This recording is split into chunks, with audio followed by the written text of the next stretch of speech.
football here on CBS Sports Network, a quadruple header.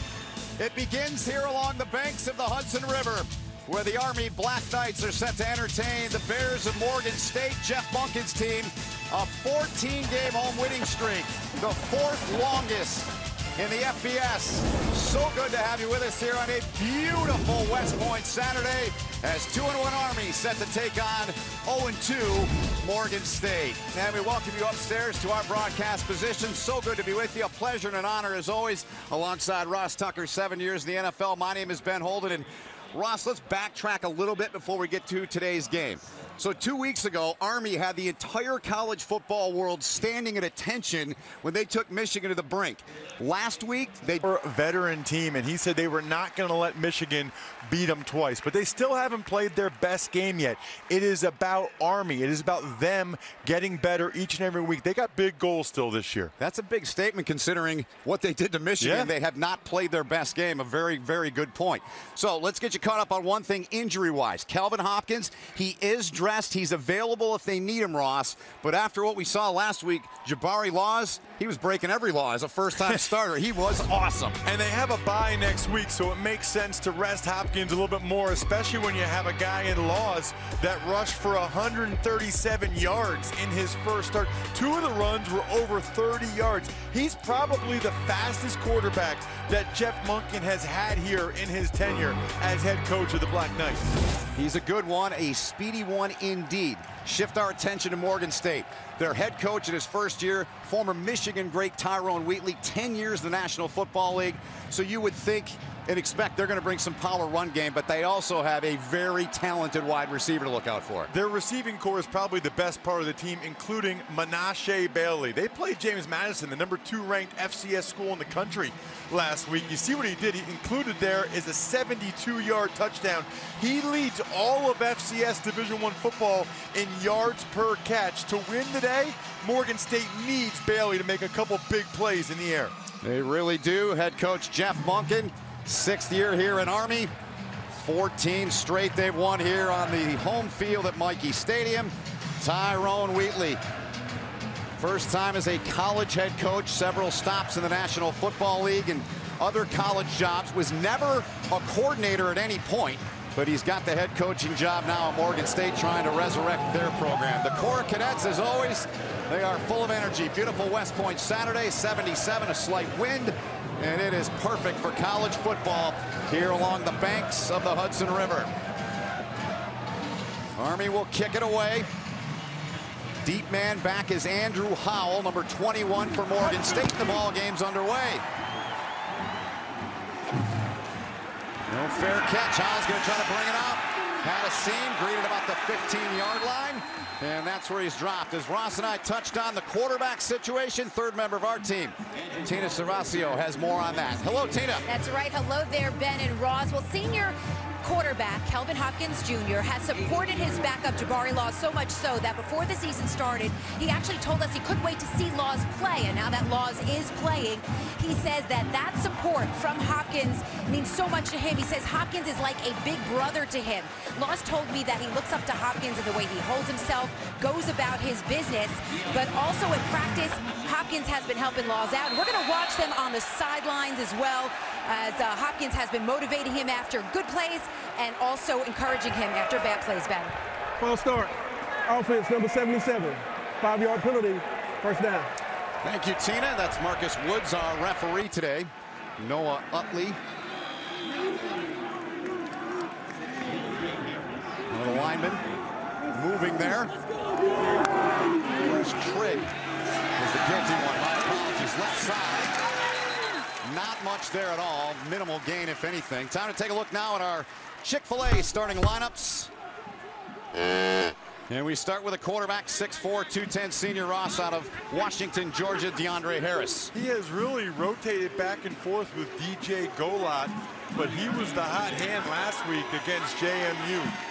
Neither one of those guys has really separated themselves, but Harris played better last week. He gets the start today. Big day throwing the football over 250 yards. They keep it on the ground, and Harris in trouble. Harris can't get away. They track him down as they come in and get after him in the backfield, back at the 5-yard line. Kwabena Bonsu yanked him down. Third down coming up. There's a miscommunication. I think he was supposed to hand the football, and actually looking at it again, it was a run pass option, but when he pulled the ball to try to throw the slant, it looked like Bailey was actually blocking. So a miscommunication for Morgan State early, and now it's 3rd and forever.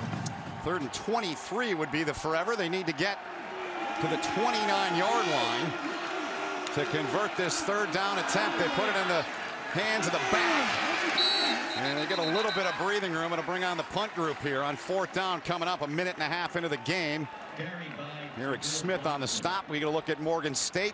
We talked about Bailey. Who else catches your eyes amongst their offensive group? True freshman tailback Jabril Johnson, number 30. Had a pretty good week last week against James Madison. 50 yards on the ground. Caught the ball a couple times. They're just impressed that as a true freshman, he's able to play on all 3 downs. Miranda back deep, awaiting the punt of Nick O'Shea, sophomore out of Detroit, Michigan, product of West Bloomfield High School. Handles both their punting and the kicking duties.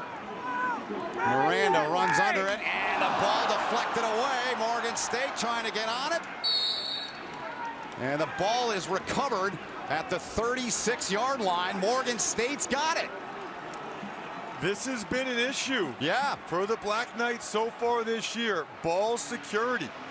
They have not done a great job. There have been some critical interceptions, some crucial fumbles, and this time just goes right off of Miranda's chest. He was right there in position, almost looked like he dropped his eyes. You know what? Looking at it again, yes, I think it went off of his teammate, Caleb John first, number 6, who was blocking. I'm with you on that, Ross. It certainly looked like it. Wow, I didn't notice that live action, but that second angle, Caleb John, number 6, the defensive back that was blocking for Miranda, it bounced off him first.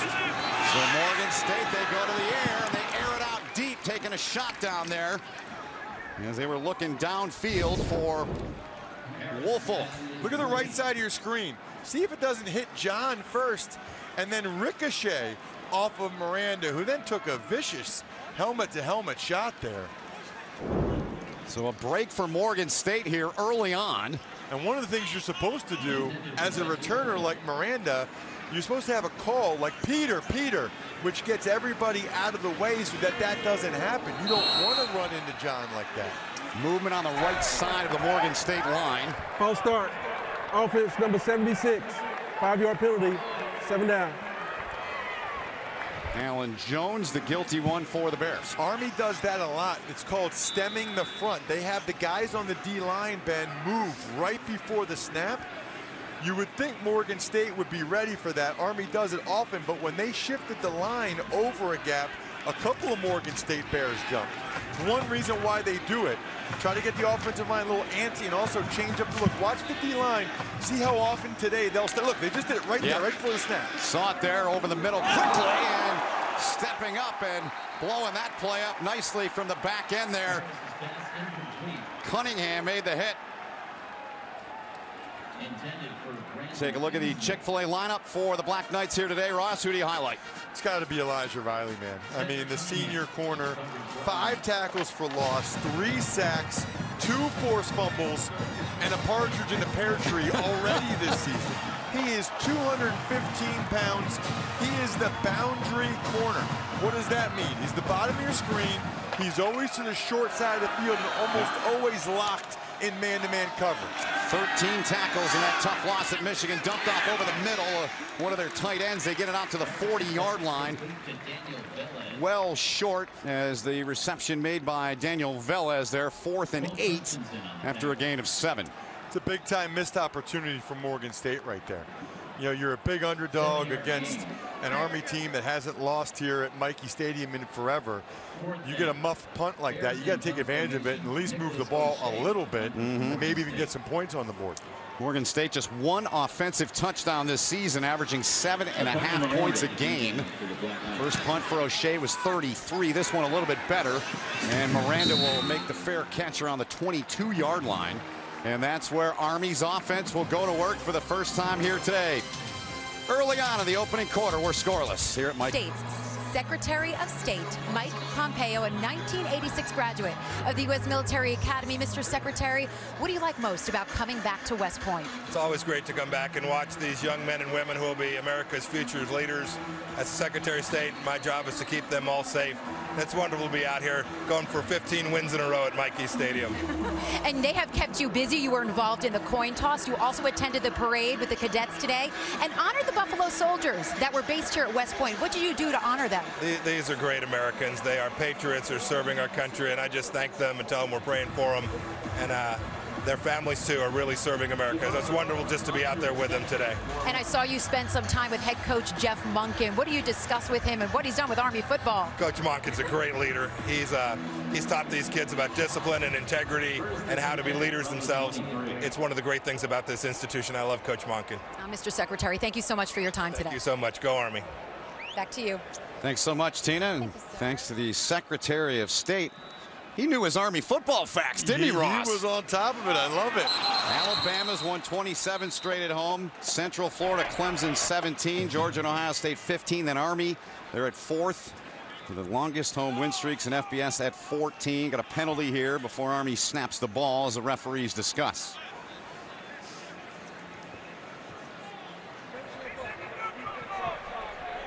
Offside, defense, number 98. Jump into the neutral zone, threaten the offense. 5-yard penalty, first down. And the redshirt freshman, Adiola Suleiman. And this is one of the things that Morgan State head coach Tyrone Wheatley said to us during the week, that he really wanted to cut down on the penalties that Morgan State had. That was one of the big things he's trying to fix here. It's not been a good start so far for the Bears in that regard. It really hasn't. 3 penalties already for 15 yards. And a first down picked up by Connor Slumka. Good to see him back here at Michie Stadium. We didn't see him in the opener. Time to take a look now. A closer look at Jabari Laws. What a start. What an effort last week. What did you take away aside from the numbers and all the things he did from him, Ross? 2 things. One, just his raw speed. He's as fast of a quarterback as I've seen for the Black Knights in a long time, but also he really executed the offense flawlessly. Coach Davis told us they had 16 replays, and he was right on 14 of the 16. Picked up 6 on that first down. They run it again over the 40 to the 41. Army offense brought to us by Chick-fil-A. Who do you go with here today amongst this group? I think it's got to be Kel Walker. If you look and see what he did last week against San Antonio, 5 carries, 80 yards, including 2 touchdowns of over 10 yards. He has really been their big play guy. Coach Davis, the offensive coordinator, said, love trying to get the ball to him in space with the pitch. Yeah, he had his highest career average per rush in that game at 16 a carry. Nice job there by Morgan State as they track down Laws from behind. Teague leading the way. Their defense, who do you like amongst this group, Ross? Malachi Washington. He missed all of last year with an injury, but back in 2017, he had 8 sacks and 17 tackles for loss. They've got a really good linebacking core. He plays the Grizz position, which is an edge rusher. I'm shocked the Bears would have a position called the Grizz. I always wanted to have a position that was like named. You know what I mean? Yeah, like every schools all have that one named position. It's awesome. Rover, Bandit, Viper. Seen a bunch of different ones. Grizz today to the 45-yard line as we approach 5 minutes expired here in this opening quarter.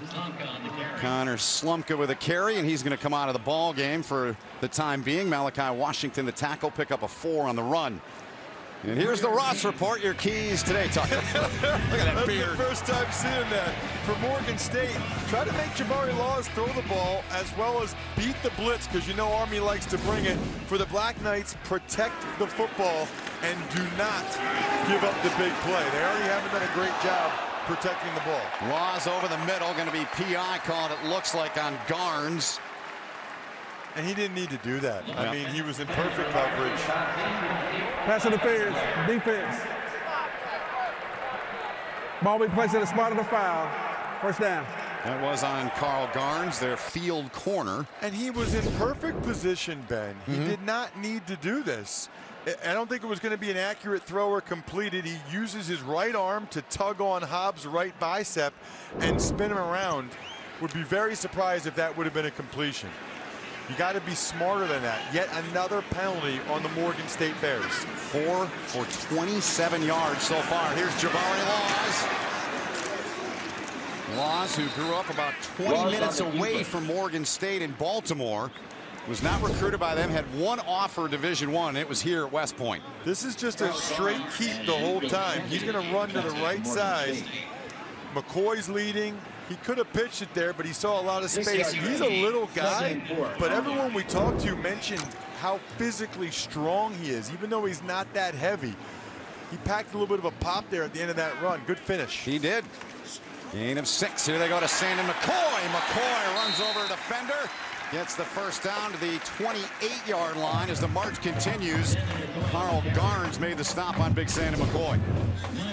One thing that they really wanted to work on this week was the fullback runs. You know, they have not run the fullback as well so far this year as they need to or want to. That is the base of everything they do offensively.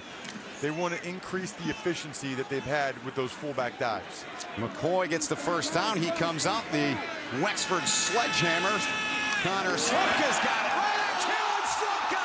How about that athleticism for the big boy? Jumps right over the defender. And Slumka sets him up. It's 1st and goal for Army. Gain of 18. Watch the pull by the left guard, Deaton. He kicks out on the dive, and then Slumka jumps over. 6 foot, 245 pounds. You always call him the sledgehammer. Yes. Well, evidently the sledgehammer has some hops. Look at that. He does, right over Carl Garnes. He does have a lot of lacrosse in his background. You don't do that often in that sport either, but a very athletic play there by Slumka. And we got a penalty flag down at the 10-yard line on the far side. False start. Offense, number 55. All 11 players were not set. 5-yard penalty. First down. Well, they weren't all set, but the penalty goes against J.B. Hunter there. You know, it's nice to know, by the way, that Slumka has that tool in his toolbox. Sure. Because if you're trying to tackle a 6 foot, 240, 245 pound sledgehammer, you're going to go low like that DB did. So now he has that changeup, and he's shown he can jump over you. So you can't just try to brace yourself and get that low. 4 for 35 on the ground for Slumka. He checks out. This is Cade Bernard. We may see 4 or 5 fullbacks here today if things go Army's way in this game to get some guys some opportunity to touch. We've already seen 3 get carries just on this drive. Gain of 6 there for Cade Bernard. Bolton's going to check in now, so add to that growing list. 4 fullbacks on one drive. How about last week? They had a drive where they had 3 different guys to the center position, right? Yeah, I mean, this is by design. Right. 3 guys at center was not by design. No, it wasn't. Versatility. Toss it here. It's a touchdown. Ortiz Hobbs waltzes in as Army caps the march. They've got a 6-0 lead and a 9-yard touchdown run for the speedy Ortiz Hobbs. This is really the only called pitch play they have. 2 blockers in front. Look, I said touchdown right there because I knew Jackson Deaton's just on a stroll out there, number 73, looking for someone to block. That's the only called play, or one of 2 called plays that they have for the A and the T back, that pitch like that. Here's Potter with a hold, and David Cooper bangs it through, and Army's got a 7-0 lead here. Connor Slumka showing some ups over the defender, helps set up the touchdown that goes to Ortiz Hobbs, and Army out to a 7-0 lead. Golden Corral, the only one for everyone. And by Bass Pro Shops and Cabela's, your adventure starts here. Well, they really know how to put on a show here at West Point. Watch these men on the field doing everything they can do to not let that flag touch the ground. Army off to a good start offensively. 9 plays, 77 yards, just under 5 minutes. Big play on the drive. Connor Slumka, an 18-yard pickup in which he hurdled Carl Garnes, a defensive back for Morgan State, capped off on the touchdown run of 9 yards by Ortiz Hobbs, and Army's up 7-0.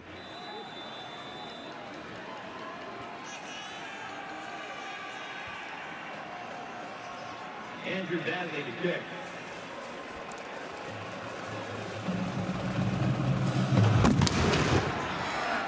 Howell back deep, and this ball goes out of bounds, so a break for Morgan State there. There'll be a penalty against Army. They'll have good field position to start. Last drive for Army, Ross. Sort of a textbook drive. You had Slumka going over the top. That part of it's not textbook. And then the blocking on the touchdown. Kick out by Walker, sealed by Klein. Jackson Deaton, number 73, was looking for somebody to block. There was nobody out there. One of the things I love about Army's offense is the blocking of the wing backs, the wide receivers. They are the best blocking backs, blocking receivers in the country. It's so fun to watch how those guys do their work on the edge. They take a lot of pride, do those receivers and the backs, when they're not handling the football. No question about it. Ball's going to be spotted here at the 35 after the penalty. So we'll see what Morgan State can do here on this possession. Is DeAndre Harris, 253 yards last week. Can run it, but instead here hands it off, puts it into the breadbasket of Andrew Howell. Army swarms to the football, about a yard-and-a-half pickup there, brings up second down. Eric Smith leading the charge. Man, was he good in that game at Michigan? Was he good last week too for him? He's only a sophomore. He's got 16 tackles, 2 for loss, 1.5 sacks.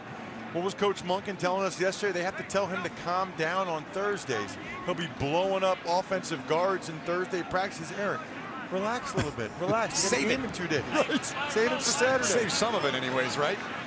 That's what you want, though, by the way. You want to have to tell guys to calm down. Yep. I get that every now and then. Second down and 8, and whistle stopping this play. Already been 4 penalties on Morgan State. False start.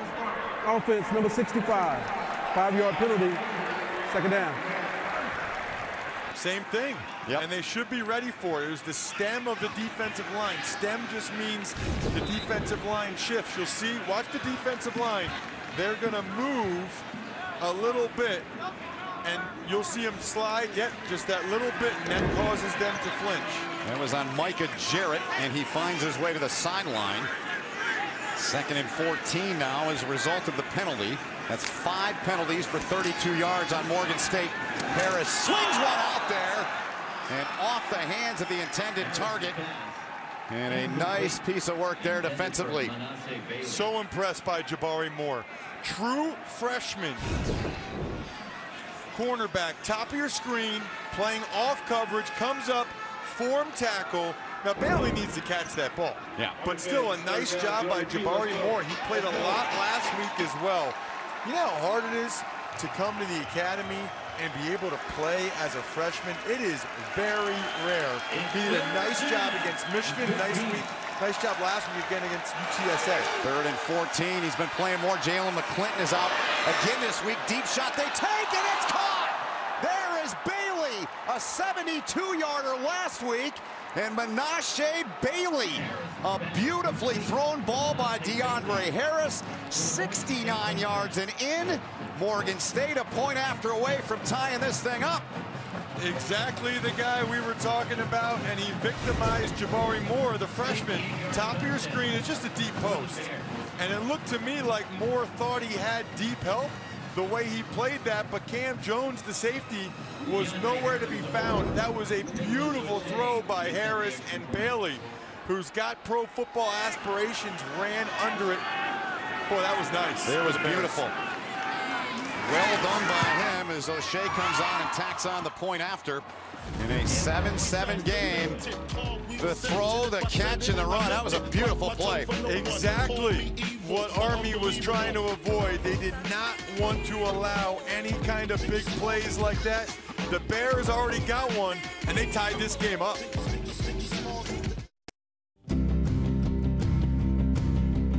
River run through the trees,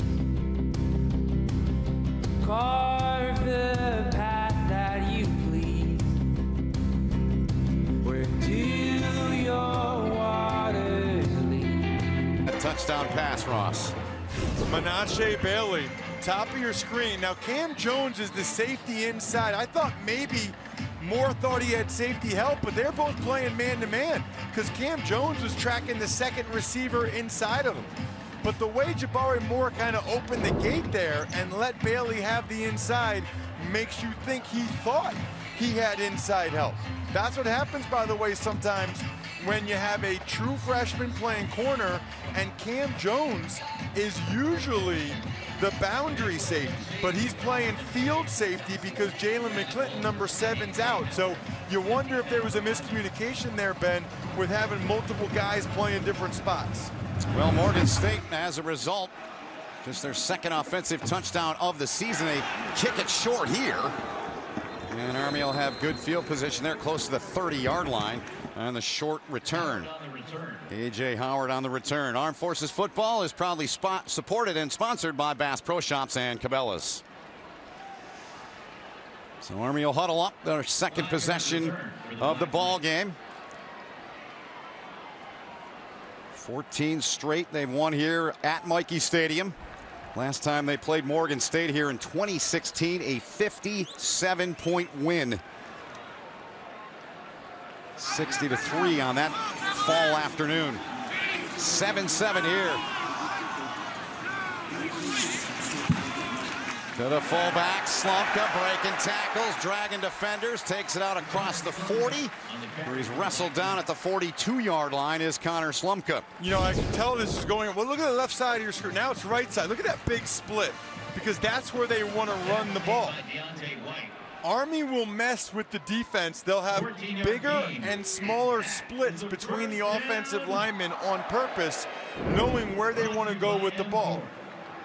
Another big split here on the left side of the line. Jabari Laws, his second career start, first here at Michie Stadium. And he's in trouble. And they're all over him in the backfield. They're going to lose about 3 on the play. Second down upcoming. Mo Dendo in there on the stop for Morgan State. Well, after the play, Laws was looking at Slumka. Yes. So some type of miscommunication there. I think he wanted to give the ball to Slumka. Slumka went the other way. Army's not in sync right now. You know, right there, that's a mental error by somebody. You see Slumka's talking about it with his coach. They had a mental error on defense, which led to the touchdown. Change fullbacks, they fake to Bernard.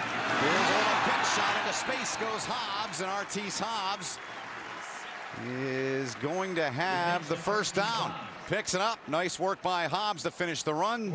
Simeon Gatling finished him off after a gain of 14. When they get the edge like that with Laws and the pitch man, defense has problems at that point. I mean, if Laws gets to the line of scrimmage with a head of steam and there's nobody on the pitch man, Army is in business.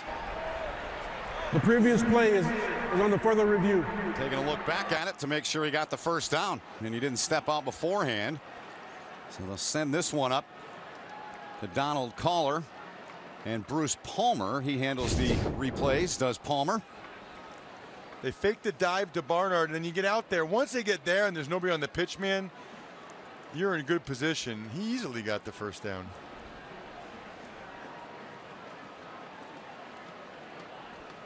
Looking for a target. The only other thing they could be doing is looking at the safety. Yep. Number 3. Yep. Heron Ransom. Yes. With the targeting foul right there. That's what it is. Boy, that would be a tough one. It would. So it's under review now. Tyrone Wheatley there on the right. First-year head coach of Morgan State. There are 2 things they look for in a targeting foul. One would be defenseless player, hit to the head or neck area. The other one would be crown of the helmet. But I think that they're looking at where he went out of bounds. Yeah, we've been told that's what it is. But on that angle, it looked like he clearly got the first down. I'm surprised they felt like this was review worthy. Let's take a look. He's in. Yeah, I mean, he got the first down. Looks like he's right about the 47 to me. That's where they needed to get, was the 47.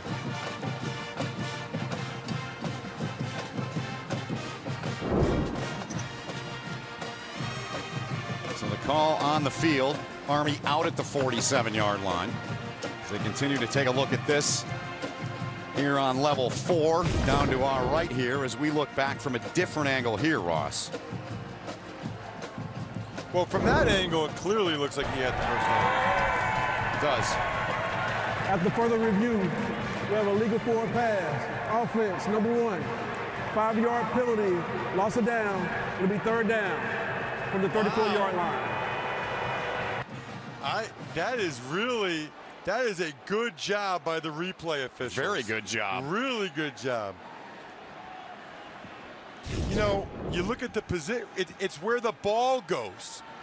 Watch where the ball is. He throws it just past the 40, and he catches it to 43. That's a good call. Yeah, it is. Really good call. You know what happens is it's almost visually deceiving because Laws was forward more than Hobbs was, and he was pitching it back. But because of the flight of the ball, where he actually pitched it and where they actually caught it, it was a forward pass. Excellent job by the replay officials, because that is very hard to catch in real time. Watch it, because you'll see Laws come down. He's at the 41, Hobbs at the 39 when he pitches it. Yep. But the ball left his hand at the 41, and Hobbs caught it. Watch, the ball leaves his hand right about 41, and he catches it 42.5. That's a good call. Really good call. Even though Hobbs was at the 39 when the ball was released. That's like an optical illusion. It really is. So the replay official, Bruce Palmer, sends Army back. Laws in trouble. Ball came out, and it's picked up by Washington of Morgan State. He was right there waiting for it. Ruling on the field is a fumble recovered by Morgan State. 1st down. Rico Kennedy came in and made the hit. He was here in 2014 at the prep school. Wears number 28 in honor of his friend, the late Brandon Jackson, who played here. Here's the play, Ross. Right side of the screen, Kennedy comes unblocked and just wallops Jabari Laws. Malachi Washington picks it up. J.B. Hunter, the right tackle, number 55, wasn't blocking anyone.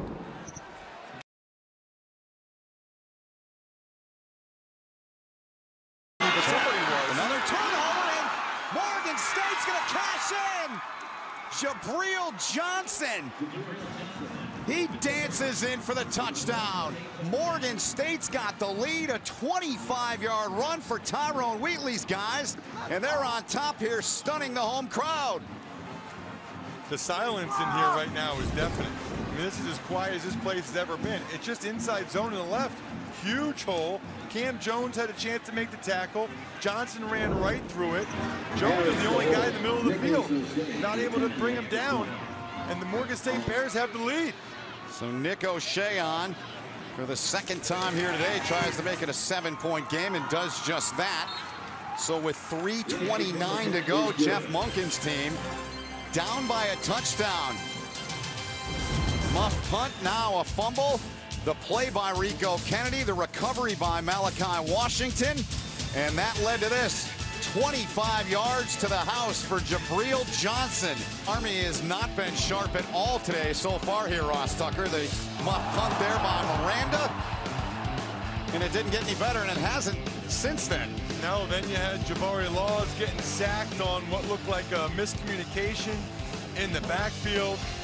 And then finally, Rico Kennedy off the edge strips Laws of the football.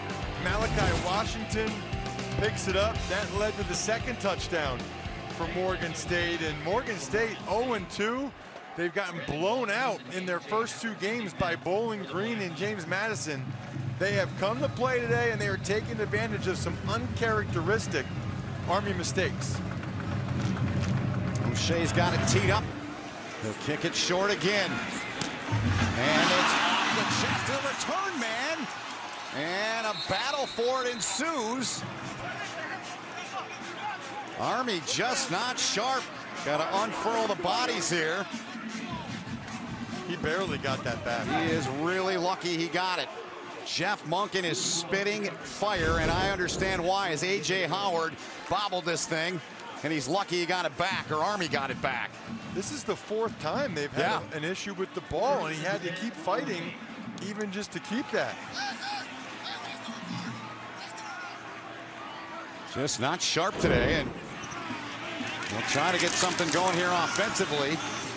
as Slumka takes it for about a 3-yard gain. Let's go down to Tina down on the sidelines. When Jeff Monken made the entire team surround him and take a knee, and he was screaming earlier, he said that this is absolutely embarrassing. You are missing tackles. It's horrible on special teams. You've got the wrong assignments. It's balls on the ground. He said, I'm going to put the scout team out there. He said, and I'm editing this, get your butts going. Thank you, Tina. Yeah, he is no game they can take lightly. He'll tell you time and time again, we're never going to be the most talented team on the field, no matter who we play athletically. And you almost wonder if after playing Michigan and on the road in San Antonio, it feels like there has been some type of letdown here mentally. Another big split between the center and left guard. Look for a run to the left. Shannon McCoy with it. Bulldozes his way across the 40. Bring up a second down. Decent pickup there for him, about 5. He was tackled by Dietrich Washington. Gain of 4 officially. So watch this split again. Look at the split left side of the screen. Jackson Deaton. When you have that big of a split like that, you are creating space before the play even starts because the defense lines up on the offense. Here's a toss to Kel Walker. Right side, Walker finds a seam, gets through there. And to pick up the first down is Walker over the midfield line. Tackled, made once again by Dietrich Washington. 8 first downs to 2, but Morgan State, where it matters, leading Army here 14-7. 9-yard pickup for Kel Walker. I'd like to see them do that toss play a little more. Yeah, Ben, they have so much success, it seems like, anytime they get the ball to Hobbs or Walker on the edge. Gabe Bernard in at fullback, keeps his body low, gets another first down. There's Bernard. He'll move the sticks again. Ian McBurrow made the stop. Start your football Sunday with the CBS Sports Network Tops crew as they offer unmatched analysis for each week's slate of NFL action. It's that other pregame show tomorrow morning at 8 Eastern, right here on the 24-hour home of CBS Sports. 11-yard pickup for Cade Bernard. Jabari Laws gives off to Sandon McCoy. They're getting right back to it. Just fullback bursting through holes. McCoy, big pickup there, close to a first down. Tackle was made by Marcus Parker. Morgan State's going with what they call a bear defense, Ben. That means they have a defensive lineman over the center and both guards. They're trying to take away the inside fullback dive. So Army's just going one hole wider. They're knocking the 3 technique down and going a little bit wider.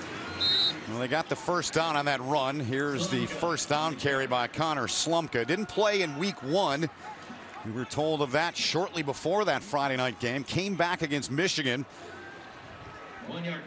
and had a big game, a career high 92 yards on 29 carries.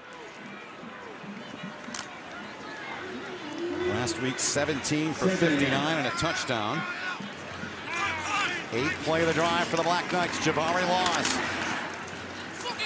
Right side, flag comes in from behind. Laws tackled at the 21. We'll have to check the marker before we go any further though. And Laws slow to get up. Looked like he reached for his right arm, right shoulder area there. Personal foul, targeting, defense, number 10.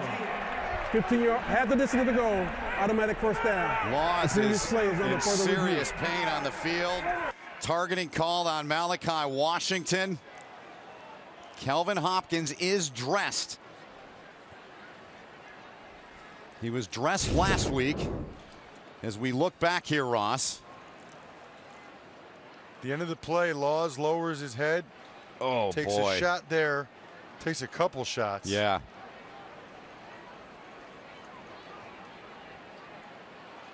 Ooh. There it is. Yes.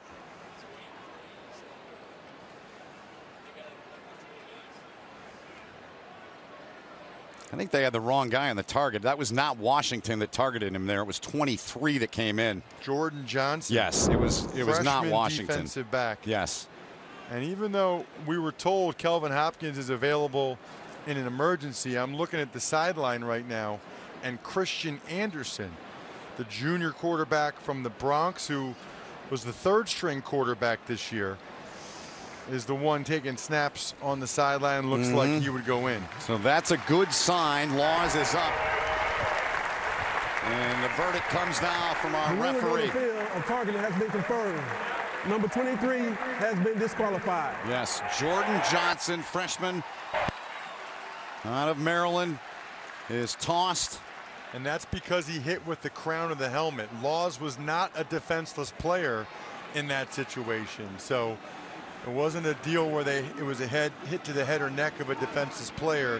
It was crown of the helmet, which is what got the targeting foul and is why Jordan Johnson out. Right side of your screen, here comes Jordan Right Johnson. Right there with the crown Vicious. of his helmet. It's really your forehead and above. Eye line and above. Yep. There's Kelvin Hopkins looking on.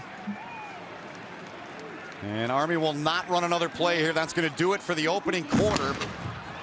As Jeff Monken and his team down here at home against 0-2 Morgan State. You're watching college football right here on CBS Sports Network. Baylor. Let's see if they can do it here, Ross. Takes it in. Touchdown. Rice. It's a primetime showdown in Houston. Tonight at 7 on CBS Sports Network. Brotherhood. The home of Navy football on CBS Sports Network. Set to begin the second quarter alongside Ross Tucker, Tina Savasio on the field. My name is Ben Olden. Great to have you with us. Our view of the quarter today, as always, brought to you by EMCOR. And a little restless in the core right now. Their Army team down by 7, but driving. We resume here. It'll be the 9th play of the drive. That is Kelvin Hopkins. Since we went to break, he's been stretching, running a little bit on the sideline, down beneath us. And he supposedly got hurt in pregame warm-up. Yes, against at Michigan, yeah. Was still able to gut it out and play that game, but then didn't play last week against UTSA, and is supposed to only be used in an emergency situation. But Christian Anderson might be the emergency. Christian Anderson in the ball game, hands off to McCoy, and McCoy, first play of the quarter, totes it in for the Army touchdown to cap the march off. 14, 13, and 11-yard run for McCoy. They score a touchdown every play Anderson's in so far. They give it to McCoy, well blocked, and McCoy, no more as a blocker, makes a really nice cut to the outside. They are killing Morgan State with the fullback B-gap runs, not the A-gap on either side of the center. They're taking it one gap wider because of Morgan State's defense, and they are running it to perfection. Now the hold of Potter. Cooper bangs it through, and we're tied up at 14 apiece. Sandon McCoy, the latest Army touchdown. Little fleet of foot there. Steps on the gas and takes it in to tie us at 14. Grabbing his helmet right now. The athletic trainers continue talking to him. Obviously, they were likely checking for a concussion. You could tell they were checking his eyesight and his balance. We will see what happens with Laws from here. He's out of the tent right now and continues chatting with the athletic trainers. He's about to put his helmet on, and he's walking up. So we'll see what happens with Laws. Excellent, Tina. Thank you. Jordan Johnson ejected from the game after the targeting call was confirmed on the hit that he made on Jabari Laws, as Jabril Johnson, who's already taken one in for a touchdown here. First carry on the drive. Not much there for him. Brings up second down. They get a yard. Morgan State really hasn't been able to move the football. I mean, they have the one bomb to Bailey. And after the Laws fumble, they had the one run by Jabril Johnson. 25 yards on that one. Because of the penalties, they haven't really been able to sustain anything offensively. But we're tied at 14, right? The ultimate reality TV is how I like to call it. Offense number 76, 5-yard penalty, second down. That one on Allen Jones Jr., big freshman. I think this is the 4th time the movement of the Army defensive line has gotten him. Yeah, I think you're right. 4th time the Army defensive line subtly moving horizontally before the snap has caused a Morgan State offensive lineman to move. 7 penalties for 47 yards against the Bears. They go to the air. Missing there, and they were looking for Woolfolk. Working against Elijah Riley. He likes to get up and press, try to get his hands on you. Not able to get the hands on there. that's just a poor throw and catch right there, because it was pretty good job of getting off the press coverage by Woolfolk, the former high school quarterback. Big play coming up here, 3rd and 14. Harris 3 of 5, 76 yards and a touchdown for Morgan State, slinging the rock. He's bringing the pressure off the edge. Here it comes, he got rid of it, and it's intercepted. Intercepted back at the 40-yard line. Picked off by the young man you were just talking about, Elijah Riley, who's been great this season, gets the turnover for the Black Knights early in quarter number 2. They usually bring Elijah Riley as the corner off the edge. This time it was the nickelback, number 2, Malcolm Morrison, got the pressure off the edge. Malcolm Morrison's going to come off the edge and get the pressure. Harris tries to get rid of the ball. This time Riley's playing off coverage. They try to throw the ball to the inside receiver. It's way high. Riley always seems to be where the ball is. I mean, his production this year, I was joking earlier about the partridge and the pear tree, but now he's got an interception that he hadn't had yet this year. Yep, his 5th career interception. Christian Anderson remains in the game at quarterback for Army. There's a flag down, so hold everything. Just joining us, Kelvin Hopkins did not start today. Jabari Laws did. False start, offensive line, 5-yard penalty, first down. Laws knocked out of the game for the time being, so Christian Anderson getting his first Clock snaps. operator, please reset the game clock to 13:54. 13:54. 6'1", 185-pound junior out of the Bronx. Hasn't seen the field yet until today, Ross. Definitely a different body type than Hopkins and Laws, taller and thinner. Turns and hands off here. Good job by the front of Morgan State. That was McBurrow making the stop down to Tina with more on Jabari Laws. I had seen Laws put his helmet on when he came out of the injury tent, but then the coaches made him take it off, put it down. You could see his face. He was very disappointed. And when talking to some of the assistant coaches, he was pointing to the right side of his neck, sort of on the top part of the trap by his shoulder, showing them where this alleged injury is, guys. Thanks for the update, Tina. Here's a toss near side. Walker tripped up. He had some speed, but they got him. We'll slow him up and keep that to a short game. Ian McBurrow is the one that got him down low. 3rd down coming. He was very close to breaking that. Very close. That was the toss play that they've had a lot of success with. It's really the only called play to get them on the edge. They have a counter they run every once in a while. But really, Coach Davis said that's the one. Now, they will have some time where they run an option pitch play, and they'll tell the quarterback to stretch it out. Unbalanced line here, Ben. 3 linemen to the left of the center. Only 1 of 2 on 3rd down. Anderson looked like he might throw. He's got some room. Still got it. Sidesteps one man, keeps it, and he's going to be a little bit short, about a yard shy of the 1st down. It'll bring up 4th down as Simeon Gatling made the stop down low. Really nifty design there by Army's offense. Great way to get Anderson the edge there. Watch him drop back like it's a drop back pass. Then he spins around, gets on the edge, makes Washington miss. Walker tries to get a block for him. It's actually a really good job there by Gatling going low. Army 4 of 5 on 4th down this season. They led the country last season in that department. And Cade Bernard's got it, banged his way inside of the 20 to the 17-yard line. As Jeff Monken says, we're going, no doubt about it. Dietrich Washington made the stop. This is the best job they've done so far this year in 4 games of the fullback runs. One thing they really wanted to focus on this week, along with just being more efficient, ball security, less penalties, but a big priority was to get the fullback run game going. Here they go again with it. It's Bernard once again. Bernard on the carry. Plunging his way down to about the 12-yard line. Dietrich Washington made the stop. It's funny, isn't it, how it feels like they have a fullback for every year? Slumka's the senior. Yep. McCoy's the junior. Bernard's the sophomore. They got it lined up. Fullback you. It really is. I mean, if you're a fullback, where else would you want to go? Right. Fullback coach Mike Beatty calls them America's war horses. And Morgan State sniffing this down. There's a flag down. Ball carrier Kel Walker buried back of the 20. Carl Garnes leading the charge. We'll check the flag with our referee, Marcus Woods.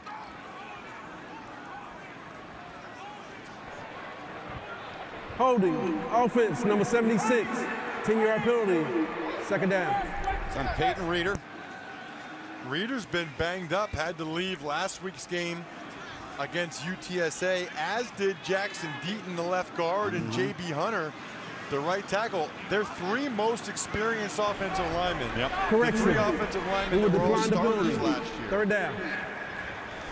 All got hurt last week, and they come into today a little bit banged up, but they were good enough to start this game.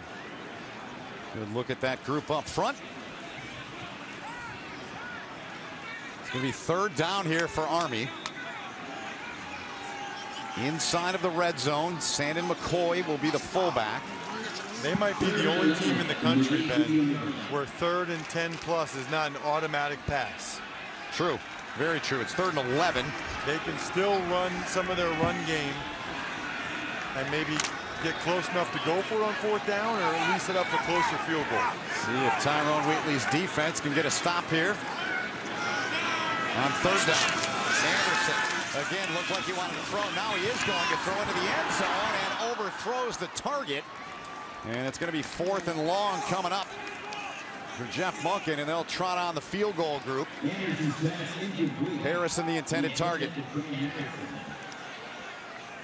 Penalties and negative yardage plays are so devastating for Army's offense because they don't really have the ability to get chunks of yardage, and they really struggle in 3rd and long situations like that.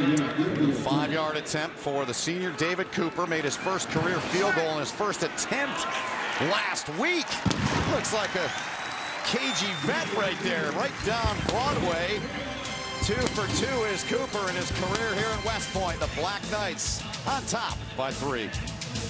Here, flashback takes a look back at former Michigan Wolverine Tyrone Wheatley. Current Morgan State head coach, was a very special breed of running back. Speed and power, rushed for over 4,000 yards and 47 touchdowns. The 47 touchdowns, still second all-time in Michigan football history. He was an unbelievable hurdler in track, still holds some records at Michigan in that. And what, when you were younger, you tried to get an autograph? I remember What's the deal? when Michigan played at Penn State, it was like 92 or 93. He was such a monster walking out before the game. I tried to get his autograph. He didn't even look at me. He had the game face on. I've never even told him that story. So Ross, this is Tina from the field. I spoke to Coach Wheatley about that. He said, no way. I must not have saw him. I was not that kind of a kid. He felt really bad. Bagley boots it away. Howell calls for the fair catch. He was something special when he played. He was unbelievable tremendous. talent. 3-time All Big Ten. In fairness to him, it was right before the game. They were walking out to start the game. Yeah. And at Penn State, for some reason, there's nothing preventing you from walking up to the away team as they walk from the locker room up out to the field. So I said, Mr. Wheatley, can you sign this? Didn't even look at me, just kept going. Okay, you played in college in the NFL. Would you have given the autograph? No, not at that point. Right. An hour and a half before the game, yes. But Yeah, when I'm about to walk out and try to physically punish people, no. I'm in the zone then. Understood. There in the zone there is Army. As Bordeaux comes up from the back, knocked down the ball carrier, Jabril Johnson. So a 17-14 game. I don't think anybody thought with 10 minutes left in the second quarter it'd be a 3-point game here. Except Morgan State. That's about it, I think. But they're in this thing. 17-14, Army up by 3. Inside of 10 to play in this first half. Harris flings it out there. Menashe Bailey's got it, forced out just over the 30-yard line. Third down coming up. Is Bordeaux in on that play as well? One of the things that they like about Jabril Johnson, the freshman running back, is the job he does blocking on the edge. Watch this block here. He gets on the edge, able to just get that block so that Harris can make the throw. That's usually the toughest thing, Ben. Whether it's rookies in the NFL, freshmen in college football, the pass protection part of it. Johnson already does it pretty well. Bears 1 of 4 on third down. Blitz comes. Harris gets rid of it. Floats it out. The catch made. It is made by Johnson. Jabril Johnson. Nice adjustment. Got around the defender. Made the catch. Big pickup there for Morgan State inside of the 35. Cam Jones on the tackle. And it's a pickup of 33. They call it a wheel route. It's just an out and up, working against the linebacker, Eric Smith there. Smith didn't get his head around for the football. Johnson made the adjustment that Smith was unable to do. Penalty flag down. False start. Offense number 58. 5-yard penalty. First down. That will not make Wheatley happy. A lot of penalties on his team here today so far. Watch the adjustment here. See, Eric Smith never turns around, doesn't want to get interference there, so he puts his hands up, and Johnson just stopped. You know, more and more at every level, you see those underthrown balls, those back shoulder throws, because they're so hard to defend. Here's one. Well out of the reach of the intended target, Ransom. Second and 15 coming up now. Here's Eric Smith. This is a throw you got to make right here. No question. I mean, this has got to be a completion. And that, watch Cunningham right there, 22. Did not deliver a blow there. That's a heady play for a sophomore.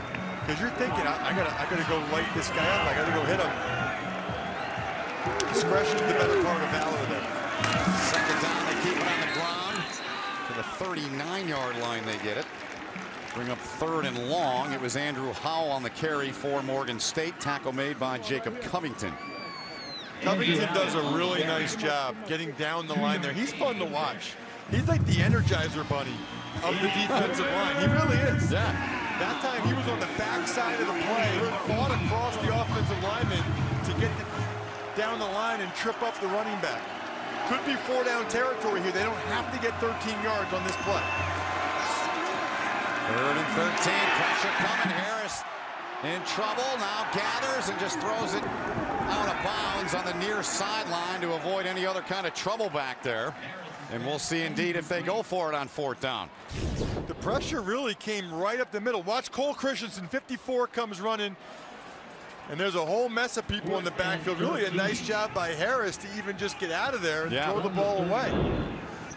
Heads up play. So Tyrone Wheatley opting to try and pin Army deep inside of their own end of the field.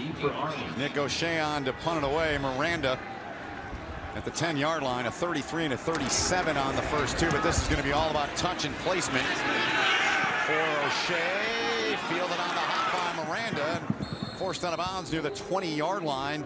That's where Army will start with 7:39 to play in the first half.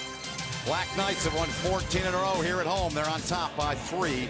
To propel my family into a different life, basically. I wanted to do something for my family that has never been done. I mean, break chains. I mean, it's hard to get in, but it's harder to stay here, you know what I'm saying? So I'm glad I stayed here. I'm willing to do anything and everything to ensure freedom for our country, and especially for my family.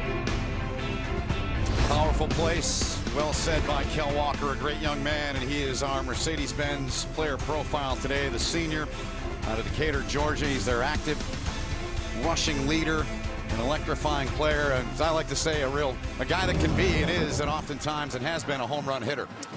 Without question, 16 yards per carry a week ago. He well documented, grew up in a broken home. Yes. A lot of poverty, and West Point was a way out for him and his family. Yep. Here's Anderson to the air, got an open man. It's Hobbs right into his hands. Nobody's going to catch Artis Hobbs. Touchdown, Army. They go to the air to the Black Knights. An 80-yard strike and score.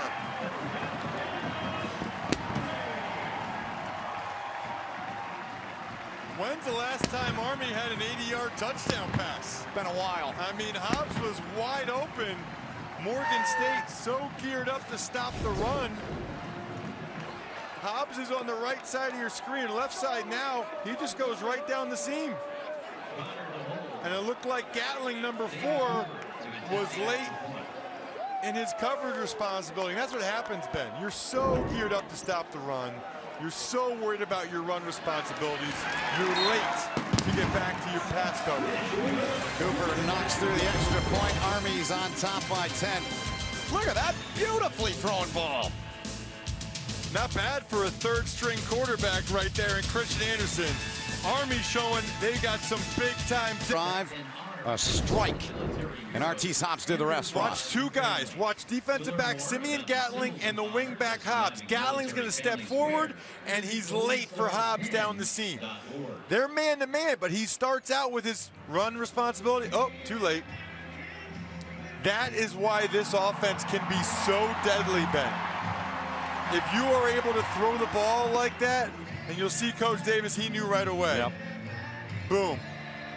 That's got to be such an awesome feeling, by the way. If you're the coordinator and you call a great play. Because Gatling, you know, he's up in the box. He's thinking, I got to get to my backside gap for the run. He takes 2 shuffles over, and he's way late to get back to try to cover Hobbs. All right, so you asked the longest pass play they've had. Well, longest pass play since 2004, October 9th, was a 93-yard play. Wow. Yeah. That's back when they threw it a lot. You know, they should be able to do that, you know, a decent amount, because teams play them man-to-man so often that if they can just hit Hobbs or Walker down the seam, those guys are fast enough to take it to the house. Both of them home run hitters. Bagley set to boot it away. He's handling the kickoffs. Cooper handling the place-kicking duties. Fair catch made by Howell inside of the 5-yard line. It'll be first down and 10 from the 25 for Morgan State. Armed Forces football is proudly supported today by Golden Corral. 7:26 to play until halftime. Morgan State, they've never beaten an FBS opponent. They haven't won this season. Is Golden Corral where they have the chocolate fountain? I think it is, yeah. Oh, man. You're going to stop on the way back home to PA? I'm a big chocolate fountain guy. Almost everything is better, especially the pretzel sticks. Oh, yeah, those are real good. That's my recommendation. Pretzel sticks in the chocolate fountain. They go really good. Harris turns and hands off to Jabril Johnson.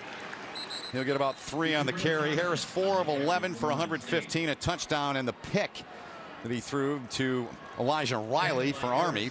That's his line so far today as their quarterback. Army's played a lot better ever since head coach Jeff Monken laid into him. Yeah, that speech worked. Must have told him the range is hot. Here they go, taking a shot. Looking up top. Bailey's down there. They're going to get a flag. And back there on the coverage. Happens so often on those underthrown balls. Yep.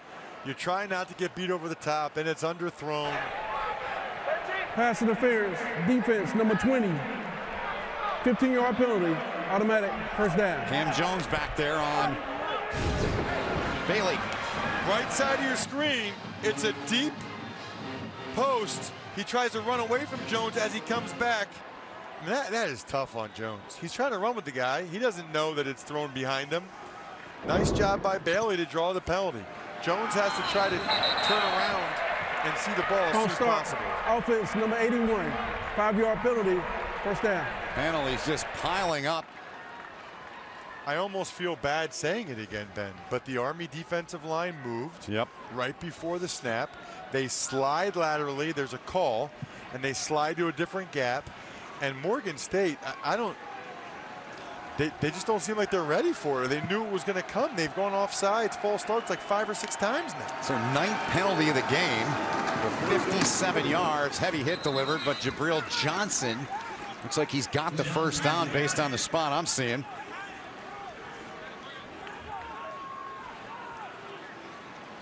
Gets it back to the 43-yard line.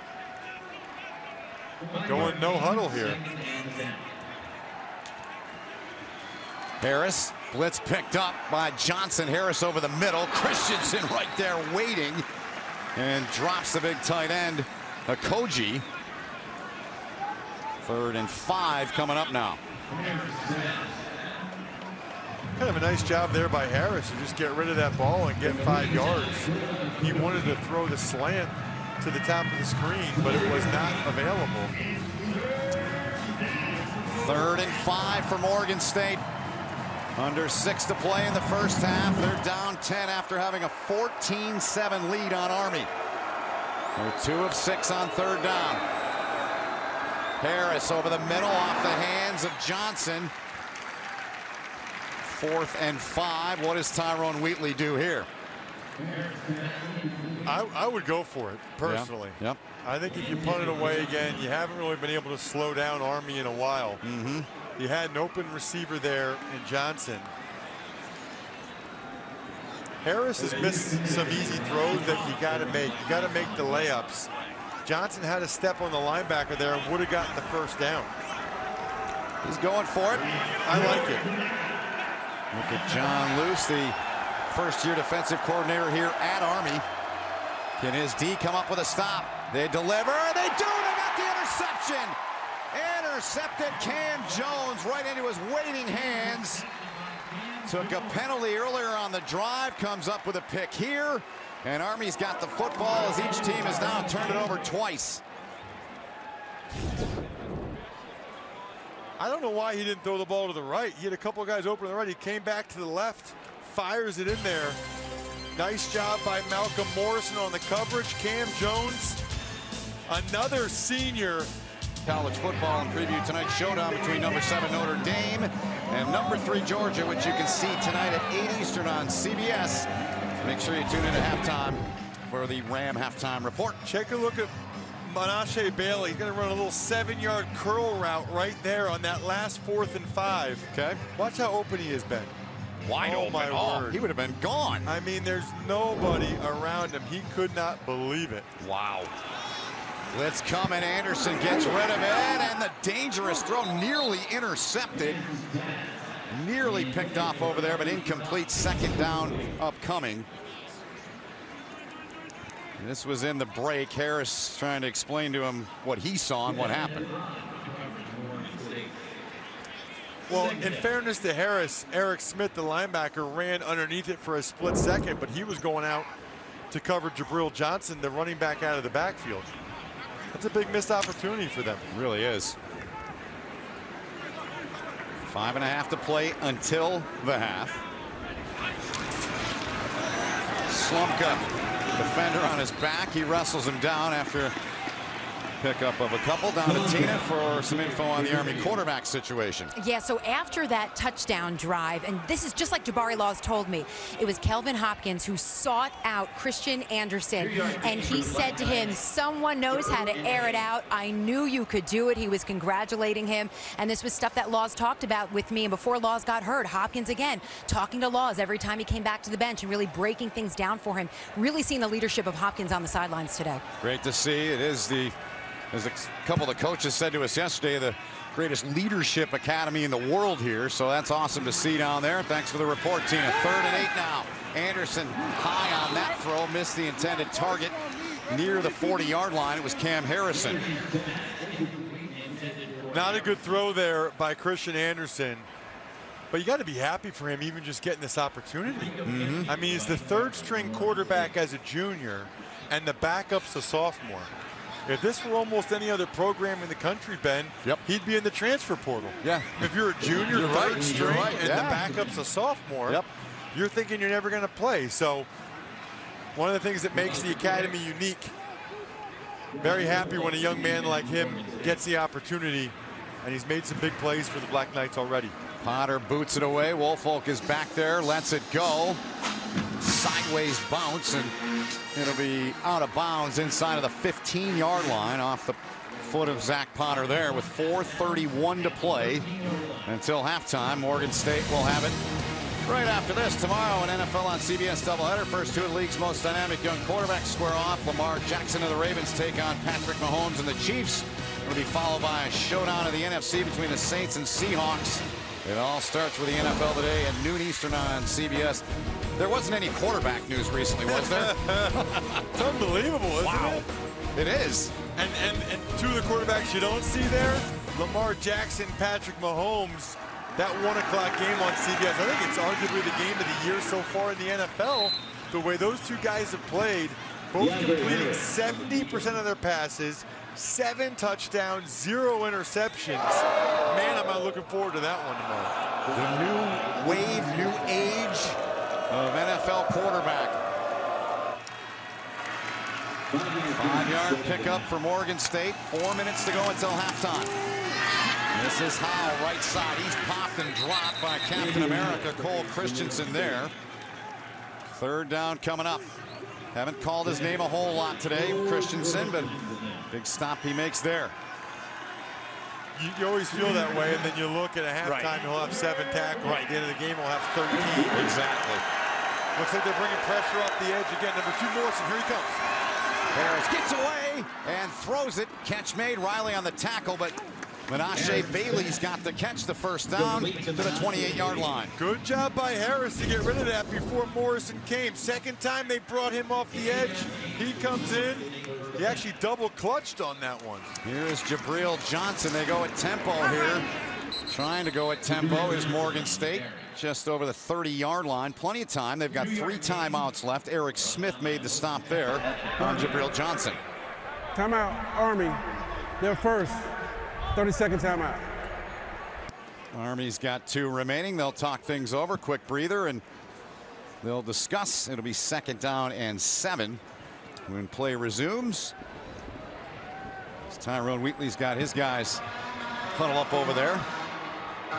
It's an interesting timeout there by Army. Yeah. Showing a lot of confidence that you can stop Morgan State, get the ball back, and try to get more points. To do it on 1st down with 3 minutes and 15 seconds, especially when Army's not really a 2-minute offense type of team. We got an opportunity here. Let's take a look at the AP poll powered by Ram Trucks.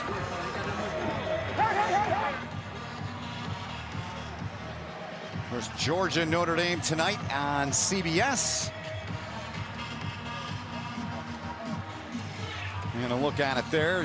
One of the things you don't see there, it's 21-0. The Wisconsin Badgers are beating the Michigan Wolverines right now. Cannot wait for that Georgia Notre Dame game. In Madison. Yep, I'm looking forward to seeing that one too. Number 3 against number 7 right here on CBS. It's going to be awesome. Brad Nessler, Gary Danielson on the call of it. So out of the Army timeout, Harris and the Morgan State offense. Now we got a penalty flag, another false start penalty. False start. Offense number 81. 5-yard penalty. 2nd down. I've never seen anything like this. Wow. I don't think Wheatley has either. Watch top of your screen when the D-line moves. I didn't see him move there. I didn't notice it. Did you notice it? I didn't know. He must have flinched a little bit. 10 penalties for 62 yards. Harris keeps it. Bonsu on his back. And they're going to stop him. They're going to give him progress. It's like about the 28th where they'll spot it. Second play that Bonsu's made today. He's only a sophomore. Good-looking sophomore. Their second 6'4", 30-second 280. timeout. Able to discard the offensive lineman and make the play there. Second Army timeout taken. 3:08 to play. I know exactly what Tyrone Wheatley's talking about right there. He's talking about the false start penalties. Yeah. Because they are killing them. Got to be driving him That's nuts. 7 or 8 that they've had. I don't think I've ever seen anything like it. And every time, it's when Army moves the D-line up front. 10 penalties for 62 yards. All that, and they're still in this game. And the 3 things Tyrone Wheatley said he needed to change at Morgan State. Number 1 was the tenacity. He wanted them to punch the other team in the mouth no matter who they were playing against. Number 2, reduce penalties and turnovers. And number 3, discipline. So far, I'd say they're throwing punches, but they're not reducing the penalties and not being disciplined. Not so much. 3rd and 9. Pressure again. Harris steps up, gets away from it on the run. Army's going to drop him just over the 30-yard line. Well short of what they needed, the 38 for the first down. Christensen leading the charge. Got some help from Bordeaux as well. Harris is a little shaken up. Timeout, Army. Gain of 3. Their final timeout. Full timeout. Harris will trot off. Army uses its last timeout. His left arm's kind of dangling there. 3 to play. Let's look back. Nice job by the Army defenders, all knowing their leverage, knowing where their buddy is. And Christensen drives him into the ground there. Christensen knows he's got Bordeaux inside of him, outside of him. Bordeaux knows he's got Christensen inside of him. That's really nice team defense there. Beautiful. He actually landed on his right shoulder. He did. He's looking down at his left hand wrist area. Talking with his head coach, Tyrone Wheatley. You see there on the right side of your screen, DJ Galat. They're looking at his left hand fingers. He's getting loose. It's 4th and 5 in Morgan State. We'll bring on O'Shea to boot it away. Really looking forward to Christian Anderson on this 2-minute type drive when Army gets the ball back here with less than 3 minutes remaining. O'Shea averaging 31.7 a punt. They don't really have anybody deep. They don't. Miranda's on the shield at midfield. And it didn't take a very good Morgan State bounce. He'll be down 36-yard line. With 2:52 to go, Army on top by 10. They do a little bit of running around here, Ross. Let's see what Army's done so far in this game in that department. It's been fun to watch. Started with Connor Slumka, the sledgehammer. Got some hops too. Then they did a terrific toss play. That was well blocked as it gets. Another toss play to Kel Walker. Nice job by Big Jack Sides out in front. McCoy with a nice cut there as a big fullback. So Anderson, what a run. to Slumka. He just bangs and crashes off people all over the place. Was dropped by Lamont Hill. I mean, you get hit in the backfield like that, should have been a negative 2-yard run. Slumka bounces off a couple of defenders to get 6 yards. Army out of timeouts. Clock continues to run here. Late stages of quarter 2. Some room for Connor Slumka's got the first down to the 50. Young man that spent a couple of years here on post when his father Jim was finishing out some of his service in the military. His father was a defensive lineman here back in the early 90s. Here goes Connor Slumka, broke one tackle, just bulldozing his way. It's funny, I know I've told you this before, Ben, but I called Connor Slumka's state championship game when he was a senior for Pine Richland against St. Joe's Prep, and he ran just like this. Here's a toss now to Walker. Walker, good job staying home there by Ian McBurrow, 5-on-5, and he buried him into the ground. Really nice job by McBurrow. He was all-conference first team a year ago. He's got a team-high 22 tackles. And 15 against Bowling Green. 90 seconds to go in the half. Third down. They give it to number 3 to get the first down to the 39. No more timeouts for Army. They used them all on defense. So the clock stops while they move the chains. They're going to go right back on the football. Probably going to have to throw the ball here at some point if they want a touchdown. Christian Anderson to McCoy. Gonna spot him down just shy of the 35, it looks like. Chima Dunga made the tackle. A minute and counting left here in the half. So they try to go to Hobbs down the seam again on one of these.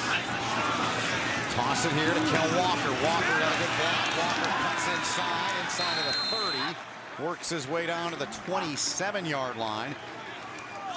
Clock stop momentarily. Teague on the tackle. Now it moves once they get the ball set. J.B. Hunter, the right tackle, just got hurt. He came off. Mike Johnson, 59, comes running on. He's at right tackle now, 59. Yep. Slumka to the right of Anderson. Anderson wants to throw. McBurrow's tracking and flagged down on the play. Anderson will get out of bounds, but there's a marker down at the 32-yard line with 27 seconds to play in the half. Looked like a hold. Yep. Holding, offense number 60, 10-yard penalty, first down. It's on Alex Herndon.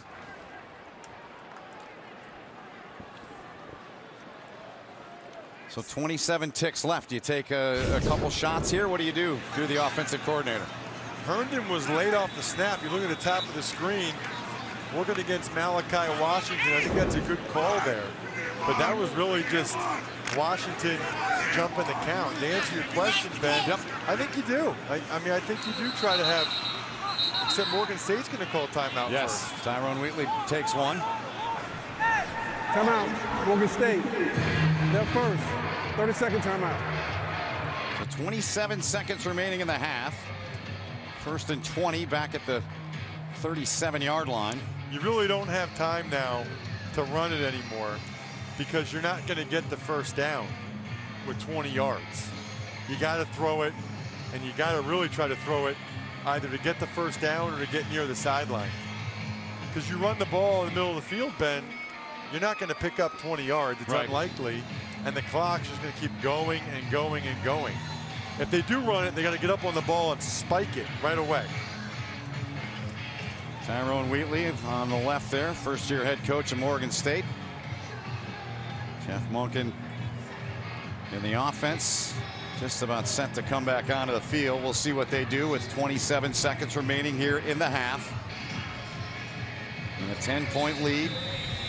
Number 3 quarterback on their depth chart, Christian Anderson. He's already thrown an 80-yard touchdown pass to Artis Hobbs here today.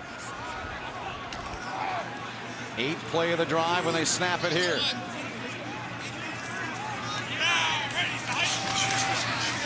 Anderson gonna try it near side, broken up. Nice work there by Garnes on the coverage. Looking for Cam Harrison. That is excellent coverage by Carl Garnes. He's man-to-man all the way. Runs with Harrison. He's right there. Stays in phase. Almost makes the pick. You know, they played against Bowling Green and JMU the last couple of weeks. Those teams throw the ball all over the place. So that's what they've been working on. 21 seconds, so just 6 seconds elapsed from the clock. Jeff Monken told us he felt like if they got to the 30-yard line, they could attempt the field goal. With Cooper, here's Anderson. Wants to throw again. This one well over the head of the intended target over there. It's Harrison again. Dante Small on the coverage. It's another shot that Anderson took at the end of this play.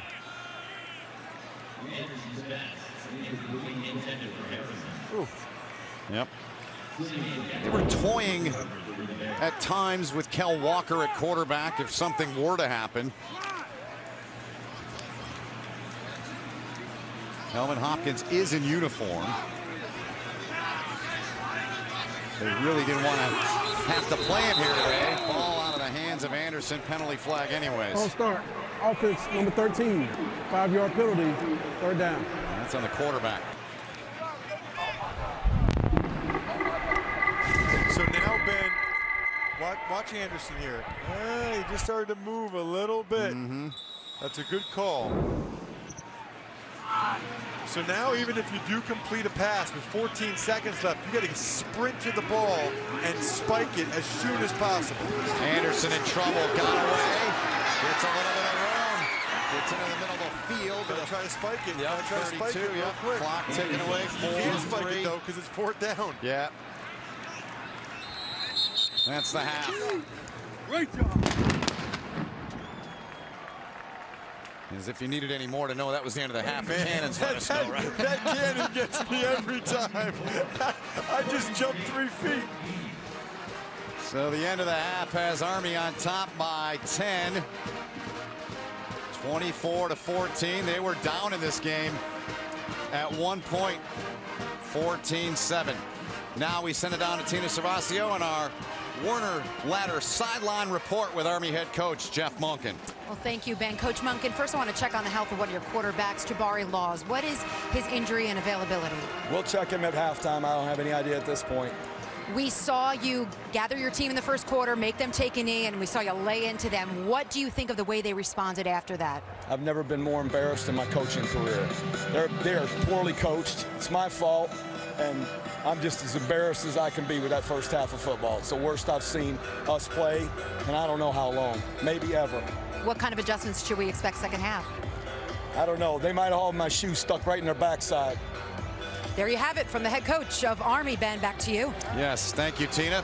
Step up with Werner Ladder and your favorite coach to help find a cure for Duchenne muscular dystrophy. You knew he wasn't going to be happy. Got to get a couple of those hard hats. I like the look. Army will get the ball to begin the second half once the third begins in a few moments. They're on top by 10 here at the break. Time now to take a look at our first half stats. Are brought to us today by Your Exchange. What grabs your eyes the most? There's a lot to pick from today. Well, obviously Army with the rushing yards over 200 as you would expect, but the 80 yards, that touchdown, was something they desperately needed on Christian Anderson's first touchdown pass. Yep, he came into the game to replace Jabari Laws, who took a shot to the head, had to come out. We haven't seen him back in. An 80-yard strike. Artis Hobbs did the rest. Ross Tucker, Ben Holden, Tina Servasios down on the field with us, and some moving pictures to look back at from the first half. Very interesting first half. Morgan State led this game 14-7 on Army, and Army came back and found a way to get into a rhythm a bit. Incredibly eventful. It started really with some miscues by the Cadets. You see Jabari Laws was stripped, then he had the injury, which knocked him out of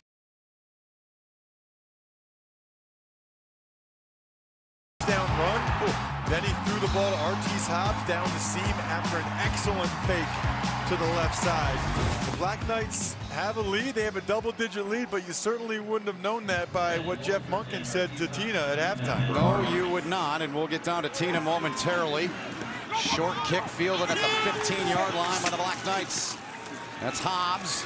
Good effort from Artis Hobbs. Finally gets a whistle. And speaking of, let's get down to Tina. Tina, what can you tell us? I spoke to Morgan State head coach Tyrone Wheatley. He told me that their quarterback, DeAndre Harris, did bruise his left hand, but he is available. He will play in the second half. And he said second half, they just have to protect the quarterback better. The Army defensive line is getting the best of them. They really need to just sustain that rush, run the ball more. In fact, expect them to run the ball more with play action. And by the way, I saw Kelvin Hopkins kind of warming up here. He has not gone under center, but we may see him in the second half. He had his helmet on, really warming up his arms and legs, guys. All right, Tina, thank you. There's Slumka, fullback dive. He'll get about 1.5 yards. And Army with a 14-game home winning streak, 4th longest in the FBS. There is Christian Anderson. Ross talked about him, that beautiful pass he had, and 1 for 6, but the one counts big time, baby. Well, they started to get it going with the fullback dives in the B gap, which is between the guard and the tackle. Yep.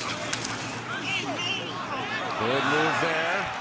Anderson gets the first down out to the 47-yard line.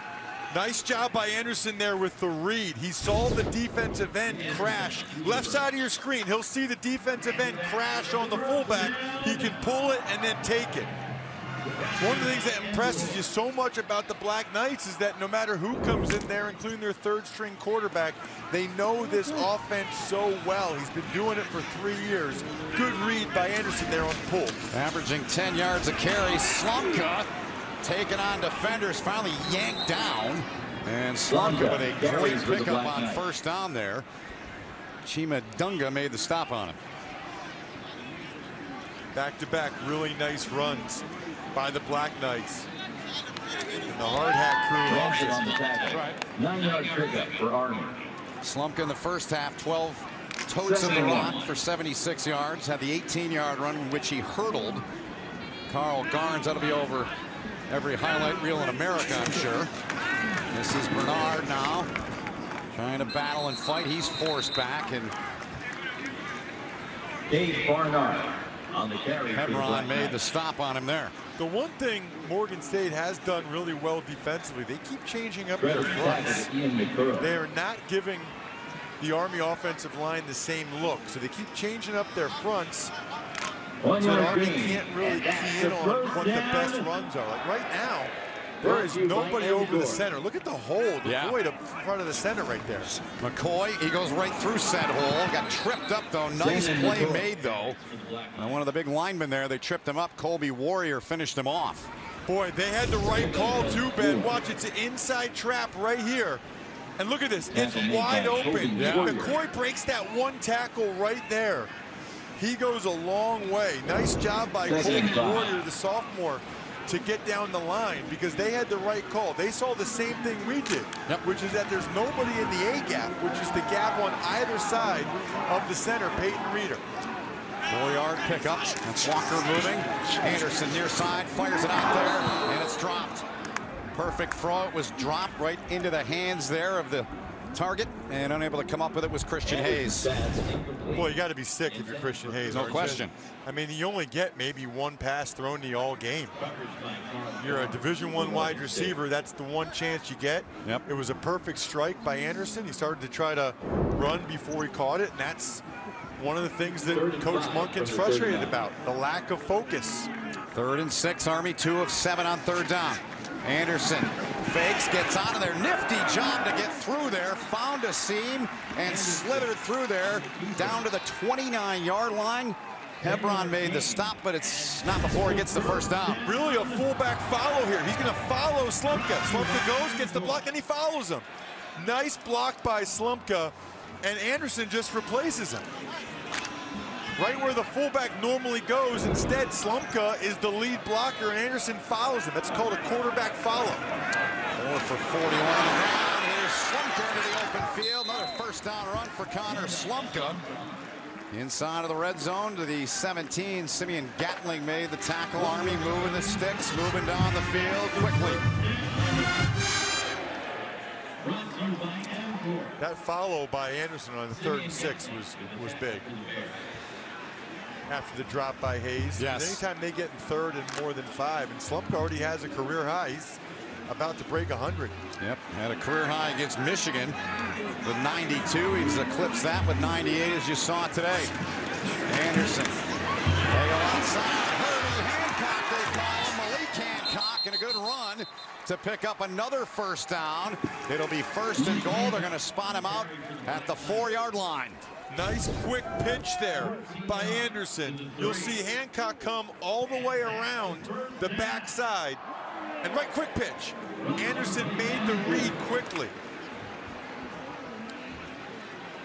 You know, sometimes the quarterback's really running down the line and forcing the issue. Sometimes the defense makes you declare it right away. 10-play drive. Slumka right up the gut. And Connor Slumka takes it in for the touchdown. He's over 100 yards on the day. Cannons going off all over. 16 for 101, capping a 10-play, 65-yard drive. Slumka reaching the century mark. Here's a look back. Pretty methodical, right side of the line. They both blocked down. J.B. Hunter, the right tackle, 55. What a block. 3 yards downfield. That's about as easy as it gets for that touchdown for Slumka. Nice job by the right side of the offensive line there. Exactly the kind of start they wanted. 11th career rushing touchdown as Cooper sticks it. And it's 31-14. Well, one of his nicknames is the Wexford Sledgehammer. Peter Gabriel knows that. 31-14 Army. In for him right up the gut, Ross. Look at the right side of the offensive line. 1, 2, 3. They're all going to get key blocks. You want to run to the bubble, the soft spot of the defense. Right guard blocks down, right tackle up on the linebacker, and the tight end wing seals the edge. You always want to try to run to the soft spot of the defense where the linebacker's off the ball. They call that the bubble, and for most of the game, it's been in the B gap, which is between the offensive guard and the offensive tackle.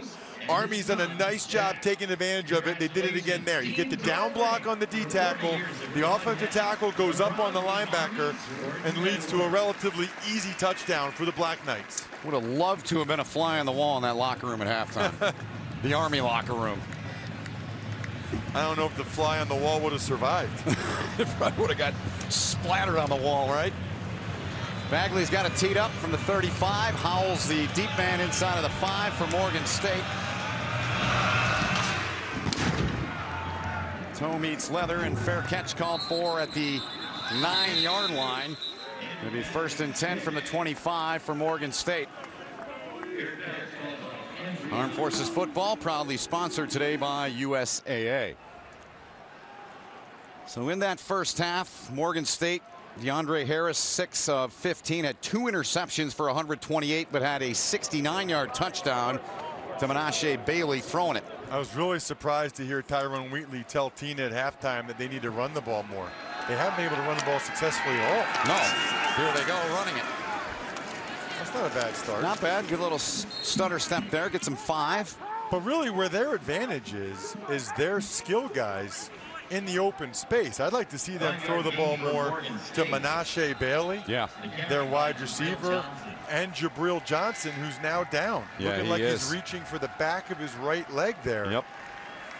But I was going to suggest throwing the ball to him more out of the backfield in open space. 8 for 41 and a touchdown for Jabril Johnson in the first half. 25-yard run as we look back at the end of that last play. He's done a lot of nice things today in pass protection, ran for a touchdown. He's caught a couple balls. He just kind of gets twisted around there at the tail end of that play. 2nd and 5 now from the 30. Andrew Howell getting a chance here. Not much there. Good pursuit by Army. 3rd down coming up. Leading the charge, Cole Christensen, the middle linebacker. Man, I'm not sure what Morgan State's thinking about just trying to pound Army. I don't think that's going to be very successful. I think you got to throw the ball. Agreed. And probably throw it deep to number 13, Menashe Bailey. Yeah. He's been open other times. They haven't given the ball. There is Bailey. Leads all of FCS football in yards per catch. He's at the top of the screen. Elijah Riley's playing off coverage. See if they go to him here. They're looking that way. Instead, over the middle, they check off to White. White, nice moves. Got the first down out over the 40. Flag comes in. Christensen made the tackle there. First down unless the penalty says otherwise. That's what Morgan State needs to do, though. Yep, I'm with you.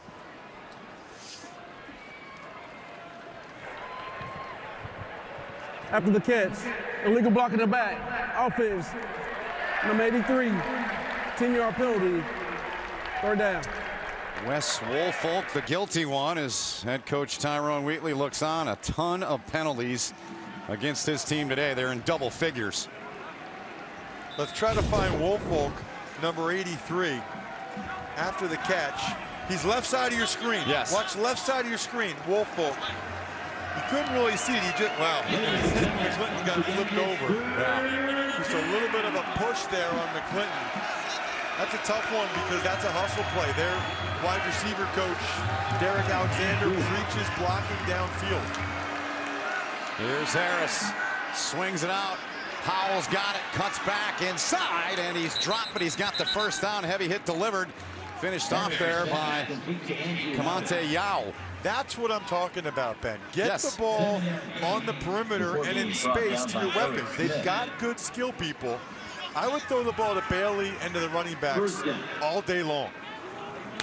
1st and 10, fresh set of downs. Try the run on first down. That goes nowhere. Lucky to get back to the line of scrimmage. Christensen in there on the play. Injured player down on the field. And that's a problem because that's their starting center, Stefan Tuani. Yes, it is a problem. He has started since he was a true freshman. Makes all the calls for the offensive line up front. So they're going to tend to Stefan Tuani. Will step aside with 8:19 to pull Stefan Tuani out. Let's take a look here, Ross. Look at the right ankle area. His own running back runs right in the back of him. Right there. Right on his right ankle, side of his right leg. You've been in that situation. That is tough, right? It's the worst. Yeah. I tore my right MCL twice. Really? One time my junior year at Princeton, one time my rookie year in the NFL. Both times, it was somebody falling in the back of me. I mean, most injuries, it seems like, happen when you have someone roll up on the back of your legs like that. Back to it. Here is Howell. In a fine room. Great pursuit by Army down there on the right side of that play. Down to Tina for an update. Yeah, Stefan Tuani is in the injury tent now. They haven't taken off his shoe or his tape yet, but they keep adding pressure to that right ankle. He is squinting in pain, reacting. He looks like he's in a lot of pain, guys. So I'll keep you updated if he leaves the field. But yeah, I can see him in a lot of pain right now inside that tent. Thank you, Tina. Dexter Carr now in at center, number 75. Morgan State 4 of 10 on third down. Harris flings it, caught midfield, first down. They go to Menashe Bailey. Bailey's working against Elijah Riley. Good matchup. It's a really good matchup. Best on best. Riley's playing off coverage, just a little curl route by Bailey. Gets to the sticks, turns around, catches the ball. A little too soft there from Riley. You got to anticipate he's going to try to run to the sticks. Howell broke a nice piece of running there, broke a tackle initially, and has the first down to the Army 40-yard line. Riley made the tackle there. Howell looking good here on this drive. Another freshman running back. They got a bunch of them. Howell's from Staten Island. He is. 5'7", $190. I'm convinced on some level, Ben, the shorter you are as a running back, the better. Yeah. They can't see you. Usually they have those big thunder thighs. Barry Sanders, in my book, the best running back of all time. Good tackle there by Eric Smith. The sophomore linebacker. Had a really nice start to this year. Everybody we talked to, whether it's Cole Christensen or the defensive coordinator, John Luce, they call him the Hammer. The Hammer, he is. They call you the Hammer at Army, that's pretty good. Howell checks out of the game. Demarius Goodwin at running back, and they swing it out to him. He's got it. Puts his head down. Took a heavy shot. Guess who? Christensen, but Cam Jones is still down. Jeff Monken immediately out there. And Goodwin, he is dazed and confused as well. That was a big-time collision.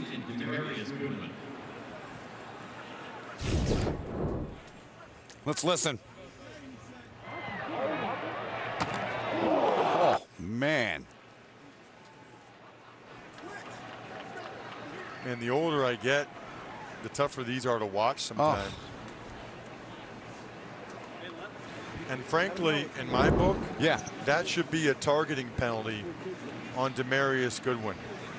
Sophomore running back from Cleveland. It looked like he lowered his helmet and delivered the blow with the crown of his helmet. Yeah, it you don't certainly see did. that called very often on offensive players. Right. Let's take another look at it. Did he put his helmet right in Cam Jones's chest? Watch. Oof. Wow. Both men are still down. Cam Jones, number 20, and Demarius Goodwin there, number 32. Watch him lower his helmet. And that's right in the helmet. It was the crown of his helmet Yeah. to the side of Jones's helmet. Crown of the helmet, anything except the face mask, basically. And that was, I'm with you on that, Ross. In my book, they should take a look at that. Yeah, I'm for sure they targeting are. on the offensive player.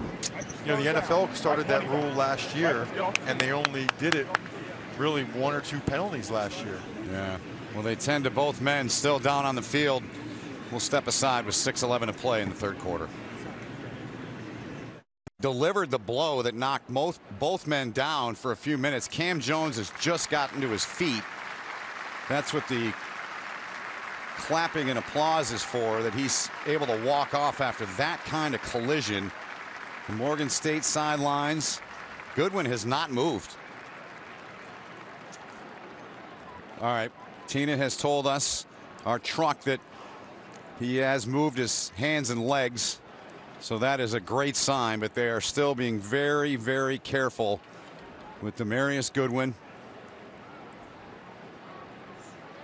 He actually moved right after the play. He did. I saw him on his hands and knees. Okay. And then he rolled over and laid back down. I didn't see that, but I certainly take your word for it. Very careful with him.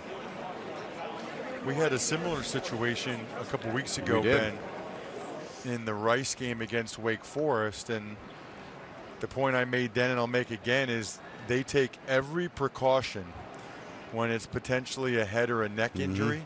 So there's a certain protocol they go through here.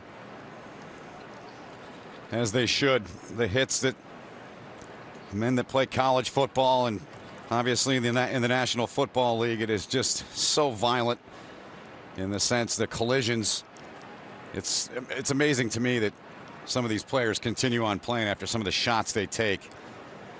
Jeff Monken was right out there. I mean, he was out on the field when The center for Morgan State, Stefan Tuani, was injured. He's still watching over Goodwin.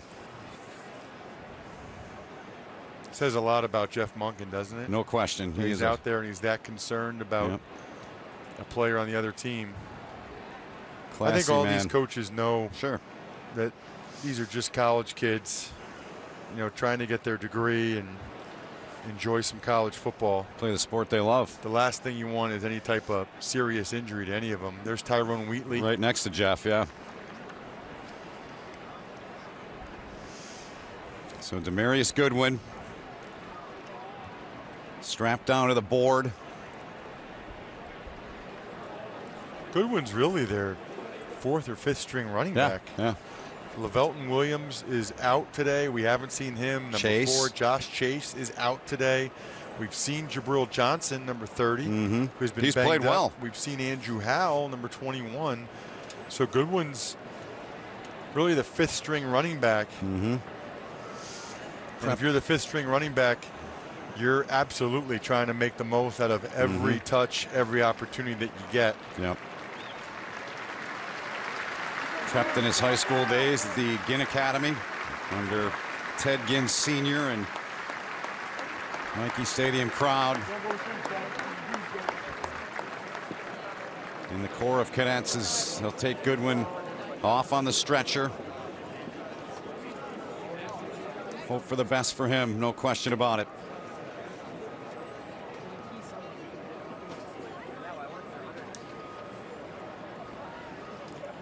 Ambulance coming on to the playing surface here at Michie Stadium to take him out.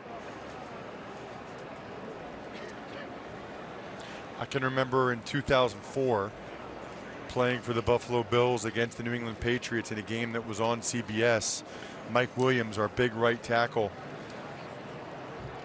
had a neck injury, neck scare, and they put him on the stretcher and the ambulance drove down on the field.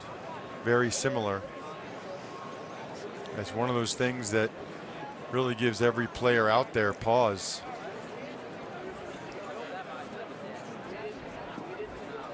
Understandable, the whole stadium feels that way. And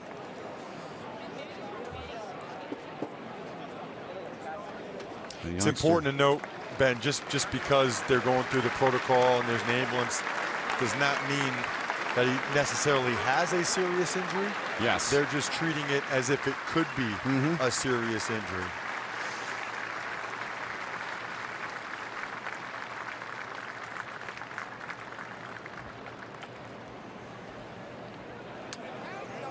Well, they'll get him to the nearest hospital and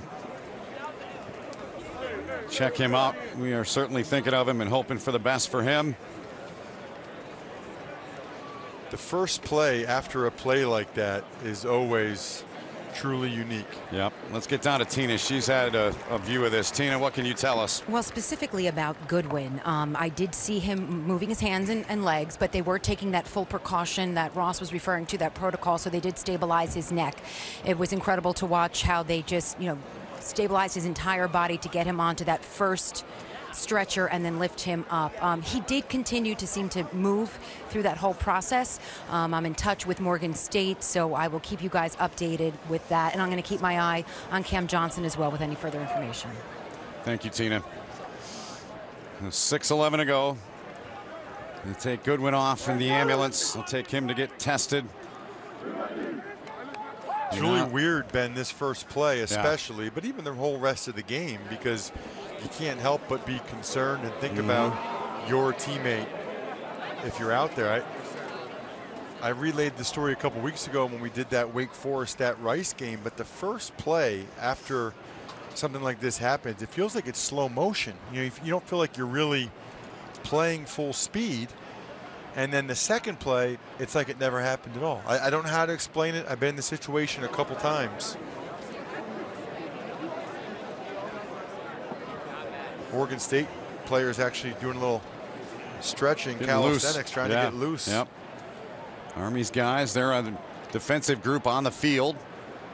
They've broken their huddle for the most part. They're set to go 3rd and 5 once we resume here for Morgan State. Trying to. Morgan State's actually had a pretty good drive going here. It's their first sustained drive, and they've done it, Ben, with throwing the ball to the running backs out of the backfield a lot. I'd like to see them do it even more. That really is where I think they have the advantage, is if they get the ball to their backs in space against the Army linebackers. But how many running backs do they have left? Jabril Johnson limped off. He did. Two guys we mentioned, Williams and Chase, aren't playing. They may be forced to throw it. Right now, Goodwin's obviously out. So the only healthy running back that we even had written down really in our notes is Andrew Howell, number 21. We had 5 running backs down. He's on the field. He might be the last one left. Yep. So the ambulance heading off the field there, as you see. Army's defense making their way back into position. It's going to be 3rd down and 5 here from the 36-yard line for Morgan State. With Howell in at running back. DeAndre Harris got the start here today at quarterback. Remains the quarterback at this moment. So this has to be 4-down territory right here. They're not going to try a 53-yard field goal. That would really surprise me. So if you're Morgan State, you really have 2 downs here to get 5 or 6 yards. They could elect to throw the ball to the back out of the backfield again. And of course, Bailey is always a threat. Looks like he's going to end up being at the bottom of the screen as the ambulance heads out. 3rd and 6 from the 36-yard line. Man, Elijah Riley, 23, is put together. He is. 215 pounds. Bailey's bottom of your screen down here.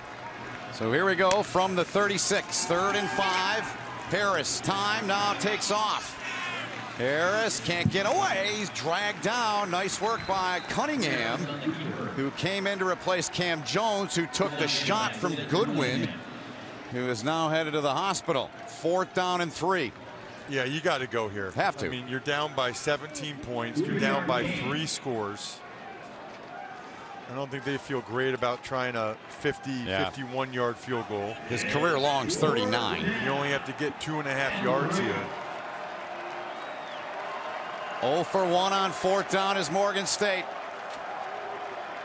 Bunch set to the top. They're usually trying to free somebody out of that bunch set, get somebody lost. Low snap, but Harris gathered it. Quick throw, and it's caught.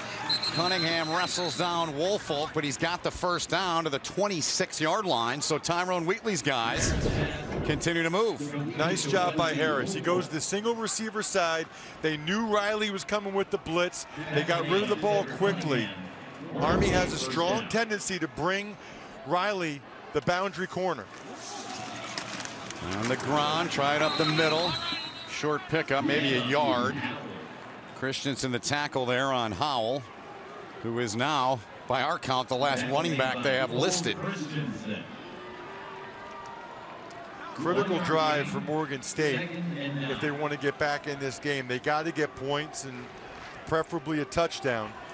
You've got Bailey at the top of your screen and the running back out of the backfield, Howell. Those are still the 2 guys I like.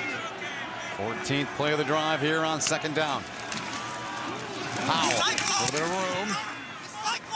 Burrowed his way down there. Pickup of 3. Stop made by Cedric Cunningham, who's in the game because of the injury to Cam Jones. Tina, what can you tell us? Yeah, Army safety Cam Jones did walk to the Army locker room under his own power, but he was very dazed, being guided on both sides of him. Now, at the initial hit, he was knocked unconscious when he was face down.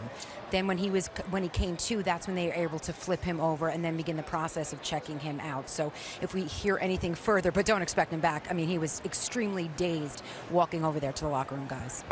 Thank you, Tina. Now the right guard, Marvin Tuatasi, he's getting tended to. So we'll take a look back momentarily here. What happened to him? Number 58, a Tuatasi right there. Very tail end of the play. Yeah, his right ankle got rolled up on a little bit at the end there. You know, when your foot is planted and you have anything providing any force from the side or behind, it's a lot of times when you get banged up. That's the second interior offensive lineman to go off for Morgan State. You know, the one good news, if there is any, for Cam Jones, based on Tina's report, Army has a bye next week. True. So a lot of times, you know, if it is a head injury like that, if they go in the concussion protocol, sometimes they can't clear it for the next week, for the next game. Well, they have a bye. And a big game coming up in 2 weeks here with Tulane coming in. How about that game Thursday night? Yeah, a Wow. last-second win, That was literally, incredible. over Houston, down in New Orleans. Bordeaux gets out wide. 3rd and 7. Crowd into it. A lot of times Army likes to heat up. Do they bring pressure? It looks like they're just coming coverage. They drop back. Harris has all day, fires a dart into the end zone. It's caught. Touchdown, Morgan State. It is Menashe Bailey coming up with his 2nd touchdown of the day. A 23-yard rocket to make it 31-20. Kept telling you they should go to Bailey. Top of your screen. He's going to run it slow, and then he comes inside. Nice throw right down the seam from Harris. 15-play drive. 12th career receiving touchdown as the Michigan native Nick O'Shea is on to try to tack on the point after and does just that. Back to a 10-point game. With less than 4 to go. You talked about him at the outset. He's been as advertised today, Ross. Menashe Bailey, 2nd big touchdown, keeping the Morgan State Bears in this football game. Members are the Mission. By the Ram 1500, Motor Trend's 2019 Truck of the Year. And by Chick-fil-A's new mac and cheese. It's both cheesy and crispy on top. Need we say more? That is getting into the groove. The Morgan State Band has made the trip from Baltimore, and a 15-play, 75-yard drive, 6 minutes and 47 seconds, capped off by the 23-yard touchdown pass from Harris to Bailey. 3 of 4 on 3rd down, Ross. They were 1 of 1 on 4th down on a very impressive drive. Excellent drive by the Bears. Their best drive of the game, really when they had to have it. See what Hobbs does with it here. Takes the kick back. He gets over the 25, and he dropped around the 27-yard line. Let's go back to the touchdown pass, Ross. 2 guys you want to watch. Menashe Bailey, he's the number 2 receiver, and then Javari Bordeaux. They're in 3 deep coverage, so Bordeaux has that third of the field, but Bailey gets inside of him for the touchdown. Really nice play design here. They knew it was zone coverage. Bailey gets inside of Bordeaux. Perfect throw.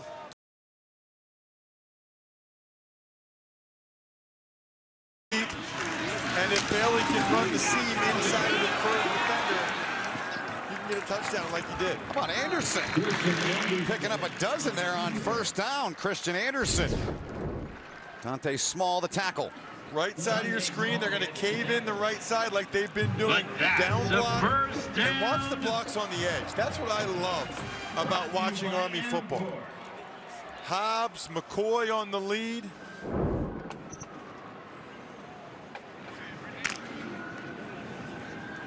Five for 53 for Anderson, seeing his first action as a member of this Army team.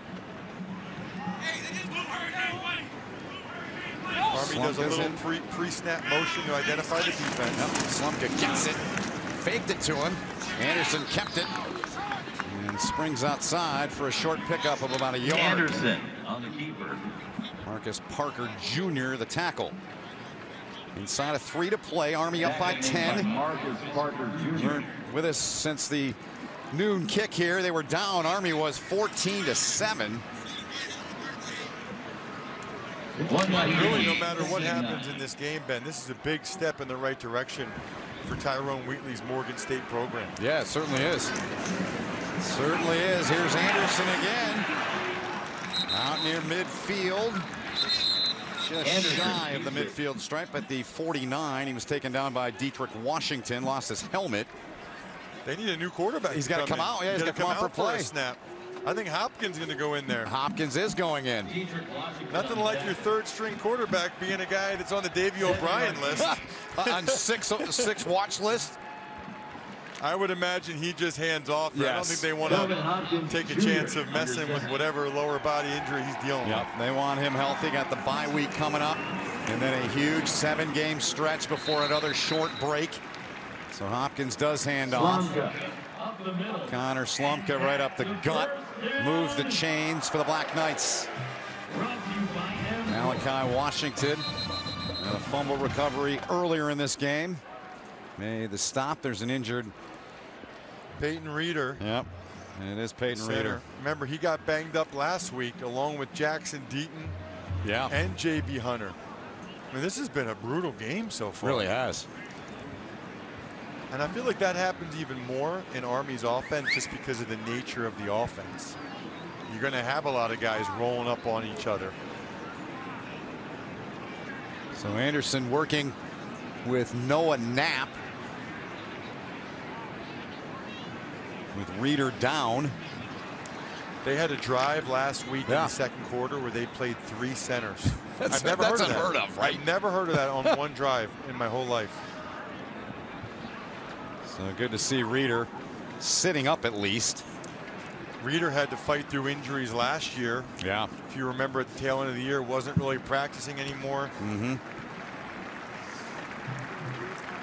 So he's walking off. Good to see. And there's Knapp, who will now enter the game. Knapp's built like an Army center, 6 foot, 280. Kind of weird to see Reeder at center at 6'6". It is 290, 300 pounds. right? You don't really see typically any academy or triple option offenses having a center that tall, because usually you want a quicker center that is a little bit better of an athlete and have better leverage. Trust me, it wasn't that way in the previous regime. What do you got? The priority here is the quarterback center exchange. Make sure it's a good one. There's a toss to McCoy. Sandon McCoy got a block. McCoy's got a first down. Good run by Sandon McCoy. Great block on the outside there to move the sticks. Nice job by McCoy to set up his blocker, Hancock. Watch Hancock in front of him as McCoy comes out. McCoy will dip inside, Ben, and then go back outside. He's going to help Hancock make this block. Inside, I got you, Herbie, and I bounce outside. The nickname for Hancock is Herbie Hancock, but a lot of times it's the running back's job to help the blocker make the block. That was so well done by McCoy to dip in, bounce outside to give Hancock the angle. Well executed. It's a thing of beauty when they execute this offense. Since 2016, nobody's been better at running the ball in the FBS Army. 332 yards a game going back 3 years. It's such a little thing there. In last year's Army-Navy game, Calvin Hopkins had a couple of touchdowns. Army got the win, their 3rd straight in the series. We're now just 84 days away in the countdown to America's game, the Army-Navy game, presented on CBS by USAA. Up the gut, Bernard, and he's tripped up just shy. Wanted that touchdown run.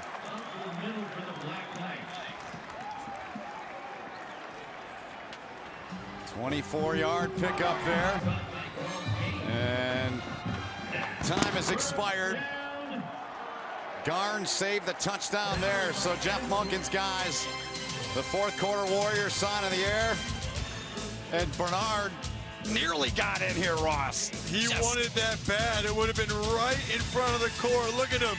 He knew he almost... Legends are born. History is written.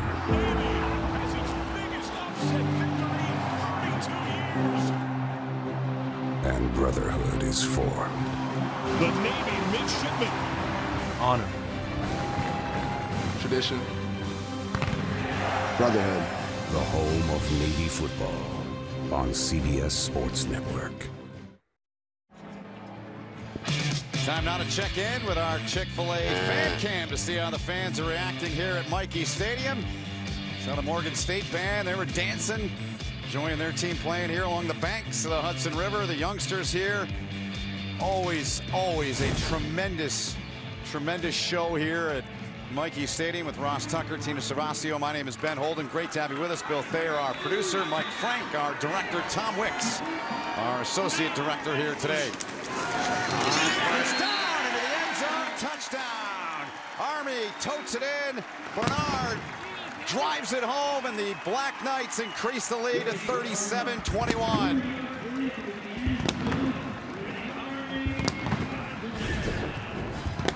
Just a fullback dive to the left side. You'll see down blocks from these two guys, and Barnard goes right over them. Once again, they go to the soft spot with the linebackers off the ball, right off the rear end of that left guard and left tackle. They run that play so well. Cooper drills it. That's 38-21. 32 belly option in for the touchdown. Army on top by 17. 8-play, 71-yard drive. Took 3:41. Fourth different Army player with a rushing touchdown. Of course, the Sledgehammer's got one. Santa McCoy's got one. Hobbs has got one. Bernard's got one now. That's been their bread and butter play today. It has been the fullback dive a hole wider than they normally run it. A lot of times they run it between the guard and center. Today, because of the way Morgan State's been playing defensively, they have found that the soft spot is one hole wider. Brent Davis, their coordinator, does such a nice job identifying those things. Bagley boots it away. Fair catch will be called for and made by Howell in the end zone. Army in the red zone, 5 for 5, 4 TDs and a field goal. Coming up next, CBS Sports Network brings you more college football. Wyoming takes on Tulsa, followed by Baylor and Rice at 7 Eastern. We end the night in the Mountain West. It's a showdown between Utah State and San Diego State right here on the 24-hour home of CBS Sports. And something's brewing in Waco with Baylor, right, Ross? Charlie Brewer gotten off to a great start this year, playing for former Temple head coach Matt Rhule. They take on the Rice Owls there in Houston. So Jabril Johnson, who was injured and went off in the third quarter, back in the game. So they're setting him up here. They've been doing this pretty much every series, at least on first down, it seems, running it. A lot of times your best time to throw the ball is first down. Surprise them. They're expecting a run. I'd like to see a little more play-action pass on first down. And frankly, the more they can throw the ball to Menashe Bailey, the better. He's at the top of the screen up there. He has been their best player. He is Get him good. the rock. Really good-looking player. Harris, you got him. Got time, gonna take a shot. Riley down there in coverage, well short, about 7 yards short on the pass. Harris' pass incomplete. 3rd and 10 coming up. This is a post corner route. It's going to look like he's running the post. He's going to come back and run the corner. I thought they had a shot when he was running the post if he would have fed him the ball before he got in the vicinity of the safety, Cunningham, but that's not what the route was called. The last time they had a 3rd down like this, Army dropped. They only rushed 3 and he threw a touchdown pass. I don't think John Luce, their coordinator, is going to play soft like that again. 3rd and 10. Harris gets out of there. Harris got some real estate trying to get to the stick. And he does it. And took a shot coming up from the backside there. I believe that was Bordeaux that came in. Ryan Velez involved in the play as well. It looked like Harris was going to have an excellent chance to get the first down. Did. They rushed 4. Harris does a nice job stepping up in the pocket, evades Stoddard. Thought he should have gotten upfield right there. Watch Bordeaux come flying in. Morrison. Number 8 and number 2. So 4th and inches, they say. They're going for it. Have to at this point if you're Morgan State. They're 1 of 2. John Luce, the Army defensive coordinator. Timeout, Morgan State. Yeah. Yep. They're going to talk this one over. They will. While they talk things over, we'll step aside and come back with 4th and. You know already, Ben, from doing games, I'm a big believer in the quarterback sneak. I am too. Morgan State almost never goes under center. No. I don't think you're going to see that. Looks like it's more likely to be some type of inside zone read play here. Heavy package in, just one wide out. Hand off. And he did get it. 35-yard lines where the spot is. It's a good hard run by Johnson. Really was. Eric Smith, they call him the hammer. He came in and laid the hammer. He read it well, just a little bit too late. Yep. Heck of a collision there, but Johnson able to power through. And they just needed to touch the line because it was a touchback. So it's almost like the 35's the goal line there. You just need to get the ball to touch the 35. So Johnson checks out after converting it there. They got the yard they needed. Howell's back in at running back. Harris, plenty of time. Now escapes the pocket. Harris goes down at the, where they're going to spot him down. Looks like the 40, about the 42.5 is where they're going to spot him down. Harris on the keeper. Gain of 8. Coaches told us this week that Harris manages the game very well. I've noticed that. You know, he knows when to tuck it away. Here's Howell. Good work there up front by the big boys for Army. Stoddard up front. They were happy with him. They told us in our meetings yesterday. Been doing some good things for him on that defensive front. 5'11", 280. How tall are you? 5'11". How much do you weigh? 200 pounds. You think you could put 80 on? No. I don't want to. I don't think I could either. I would like to see you at 280. I don't want to. I'd like to see what that would look like. I don't want to see that. Try to do that by the Tulane game in a couple weeks. It's not going to happen. 3rd and 2 coming up. Morgan State 6. I mean, if you're 5'11", 280, you have to be a nose tackle, right? There's no question. 6 of 14 on 3rd down. Can they convert here? No. Another 4th down coming up for Tyrone Wheatley. And you can be sure they're going to go for it here as Cole Christensen got him down low. No sense in punting. You punt now, you might not get it back. And you're down 17 as you see there. I'm surprised that they continue to try to run the ball right into the teeth of the Army defense. That is not where their advantage is. You know, their offensive line struggles at times. 4th and 2, Morgan State. 2 of 3 on 4th down. Bailey's at the top of the screen. Look for the back out of the backfield too. Harris. Good coverage. Smith tracking him. He flings it out there. Intercepted. Intercepted by Army. They've still got it going up the sideline. And taken down inside of the 5 was Ryan Velez, who came to the academy as a running back. He looked like it on the return. John Luce loving that. Well, Harris did the right thing. It's 4th down. You got to give your guy a shot. You can't throw the ball away there. You got to give your guy some type of opportunity. He wasn't going to be able to run for the 1st down at that point. So he tried to just throw it up to the only guy he could get the ball to. And Velez did an excellent job. Velez filled in last week with the injuries and almost takes him all the way. Terrific hustle by Wolfall. It was. To chase him down. Do they get yet another guy with a touchdown here? They got a new fullback in the game. Rashad Bolton, a 51-yard return by Velez. And Bolton comes up about the length of the football short from getting over the line. And there's Harris. Man, I'm happy for Velez. Yeah. There's a senior that hasn't played very much. Making a big play, getting an interception. Yep. Would have been cool if he got in the end zone. 3 picks for Army today. Anderson turns, hands off. Bolton. Does he get in? Yes! Powered his way in, did Rashad Bolton. So 5 different running backs. After the interception by Velez, Army makes it 44-21.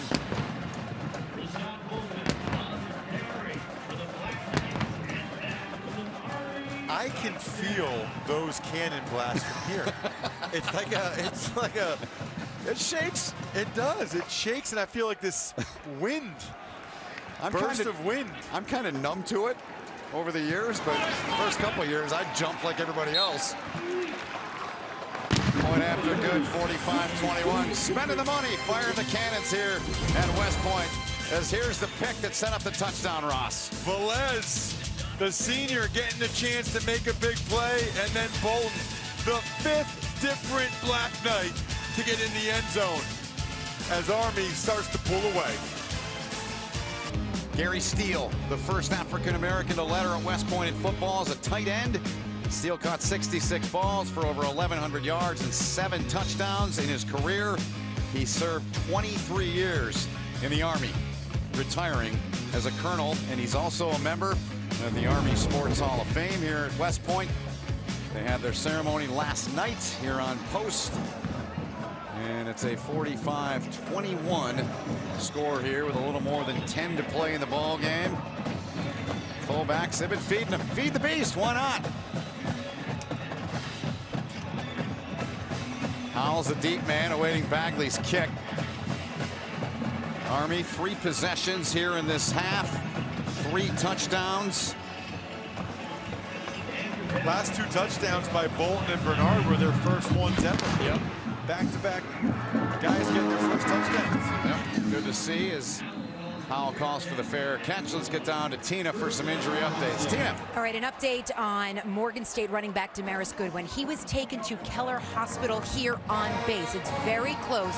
In fact, the ambulance and the stretcher came back pretty quickly after that. So no further updates on him. However, their center, Stefan Tuwani, he is out with a right ankle injury. They were cutting the tape off that right ankle when I had to run over and see the Goodwin and Cam Jones injury. Rumors that Cam Jones wants to come back out onto the field to watch the 4th quarter, but I haven't seen him yet, guys. All right, I'm sure he does, but they won't have any of that here today. They're in control of this game now. Early on, they were not sharp. Sloppy turnovers. Jeff Monken said to Tina at halftime how embarrassed he was, said he was more embarrassed by this than anything he's been involved in here. It's a bold statement. He also said they're all going to have a piece of his shoe in their rear ends in the second half. The way they played here in the second half, it looks like some paint was peeled in the locker room. Or maybe said shoe. Free play. Yep, free play, flag down. They chuck it out, catch made. And dropped near midfield was Woelfel. First down, Morgan State, no quitting their club. 25-yard pickup, inside of 10 to go in the ball game. But there is a flag down. Let's check that before we go any further, before I get too far ahead of myself. Offside, defense number 11. The penalty is declined. Result of the play, first down. Donovan Lynch, the guilty one there. Lynch, senior linebacker, right side of the screen. Knew it was going to be a pass, wanted to get a chance to try to make a play, and he jumped. So from midfield, 1st and 10, Morgan State. Harris, pressure, they're getting after him, flings it, incomplete, looking for White. Deontay White. 2nd and 10 upcoming. Tariq Johnson, the right tackle, lost his helmet. He's got to come out for a play. Got to come out for the play.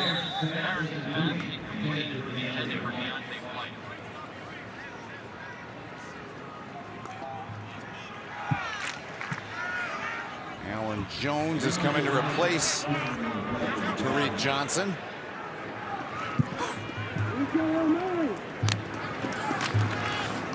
Harris swings it out. Powell, good speed, got away. Powell's got the first down and then some, and he is great. That all came out, yes. Wow. You can hear that all the way up here. There have been some vicious collisions in this game. Army got it. Army's got the football. Moving on the field is a fumble recovery by Army. 1st and 10. 5th in the country. Army with 5 fumble recoveries. Harris. Howell breaks the tackle of Smith. Takes the shot. Guess who? Elijah Riley forced it. The Black Knights in the bottom of that pile came away with it.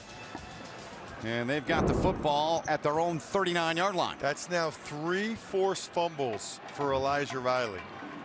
So he's got, coming into today, he had 5 tackles for loss, 3 sacks, 2 forced fumbles. Let's see this. That's a nice shoulder face-up tackle, and clearly a fumble.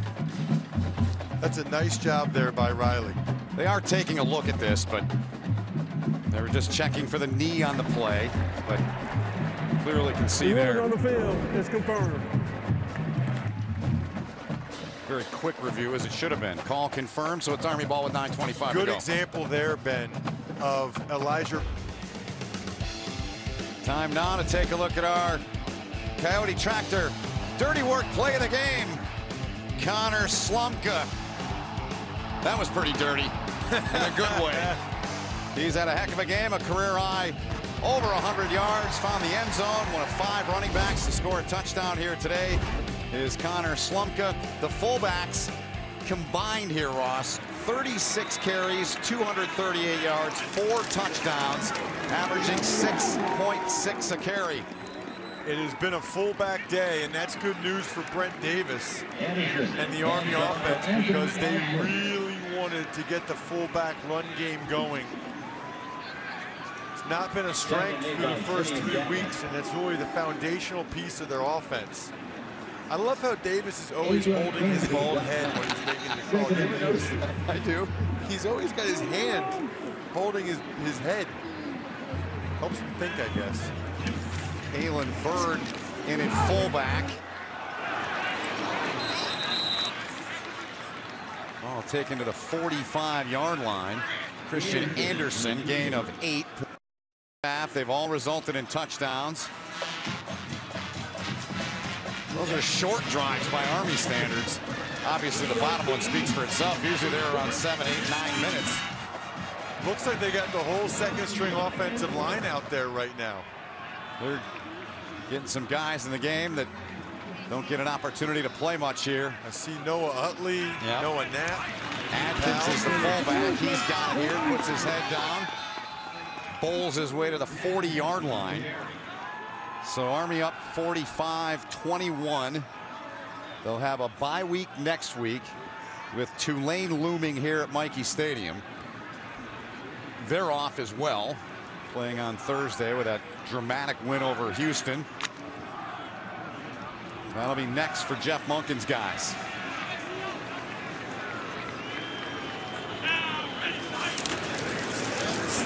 Bird up the middle. Ron Ransom took him down, but it's an Army first down to the 30-yard line. Gain of 10. It is so impressive to watch the second offensive line come off and be this efficient. Watch how they fire off the ball. I mean, they are running off the football. Bird again, Kalen Bird. Chima Dunga made the stop on him there. So Jalen McClinton didn't play today on defense. Hopkins dressed but didn't play again. One snap. One snap, one snap. He had to, and Anderson lost his bucket, his helmet. Jabari Laws has not returned. So the bye week as a touchdown will be welcome very much for Army. And you know Jeff Monken as Anderson keeps here. I've never seen him that upset at halftime doing an interview. Never. Well, you've been doing the Army games a lot longer than I have, but he was certainly perturbed. Oh, yeah. That's one way to say it. But his team came out and responded. They looked more like Army should and at times has looked this year. Although he told us, he said, look, yeah, we're 2-1. We don't even feel like we played our full, complete game, our best game yet. This will be a very good game for them to use some, especially in that first half, for some teaching and coaching moments, I'm sure. To the 20-yard line, Anthony Adkins. Adkins on the carry. Good for 2 yards. This is a really nice thing to have this many guys getting a chance to get carries, getting a chance to play. Yep. Credit Morgan State for hanging in there and making this a game for a while. But this is one of the benefits of playing against a team like Morgan State, is you can start to build depth if you're Army and get real live game reps for your second stringers. 4th and a yard. They've got it, no problem. You saw Kelvin Hopkins and Jabari Laws down there on the sideline. Atkins picked up the first down. Tomorrow at 6 Eastern, the toughest sport on dirt takes the stage in Virginia for the PBR Fairfax Invitational. The Unleash the Beast series continues right here on CBS Sports Network. Beautiful West Point Saturday, not a cloud in the sky. Atkins is a good-looking freshman fullback, 6'1", 251. 4 carries for 21. Here's Herbie Hancock, they call him. Of course, that comes from the movie Tommy Boy, where he didn't know it was John Hancock, that was Herbie Hancock, so that's where that all derives from. Leave it to me to know that, right? Just my favorite movie ever. And just in case his mom's watching, we know his name's Malik. We know his name is Malik, name. yes. Malik Hancock. He's a senior from Apopka, Florida. Gives him some speed. Yep. 2nd down and 5 from the 10. Atkins. He's a big young lad. Moves pretty well inside of the 5-yard line. 1st and goal upcoming for Army. So funny because you hear people say fullback is an extinct position, you know. Yeah. There's a lot of NFL teams that don't carry a fullback. Army carries about 20 of them. I think we've seen 6 we get carries today. Yeah, we have. Some would say they have a full battalion of fullbacks. You do a nice job with those military references. I might have had help on that one. The one at the beginning of the game, not so much. But thank you. Atkins again. To the 3-yard line. 2nd and goal. Rico Kennedy made the tackle. He made a play in the first half, did Kennedy.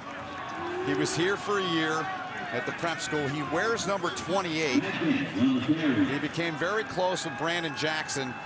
He also has a tattoo on his ribs. It says "Long live 28." That's how close he was to Brandon Jackson, who passed away on 9/11. There is Rico Kennedy of Morgan State. Tragic. Remember doing that game that night? They beat Rice. The next morning we woke up to find out the news that Brandon had passed away, and Kennedy, a great couple of tributes to a former Army player. I actually went to the prep school practice last night. Did you now? Yeah, my high school teammate Andy Wolfram is the head coach. That's awesome. Army prep, so I went to go watch them, say hello to Andy. Done a great job. New York Times wrote a story about saw that. Army prep recently and the success they've had with that program. 3rd and goal now. Right up the gut. It's going to be 4th and goal. Yep. A football shy of it.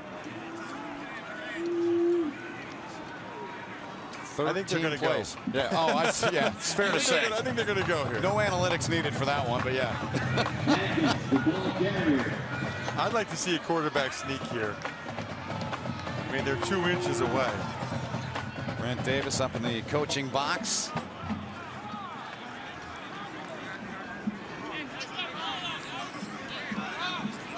Christian Anderson did a nice job coming into this game.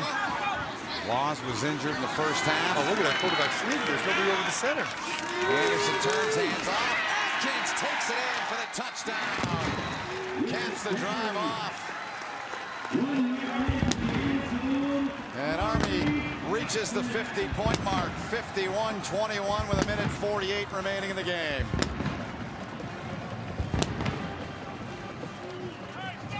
$14 plays, 61 yards, and 7.5. Same play they've run. Atkins bounced it outside the wingback block that time by Hancock. Actually took it even a hole wider. Was that the 5th different fullback to score a touchdown in this game? Yes.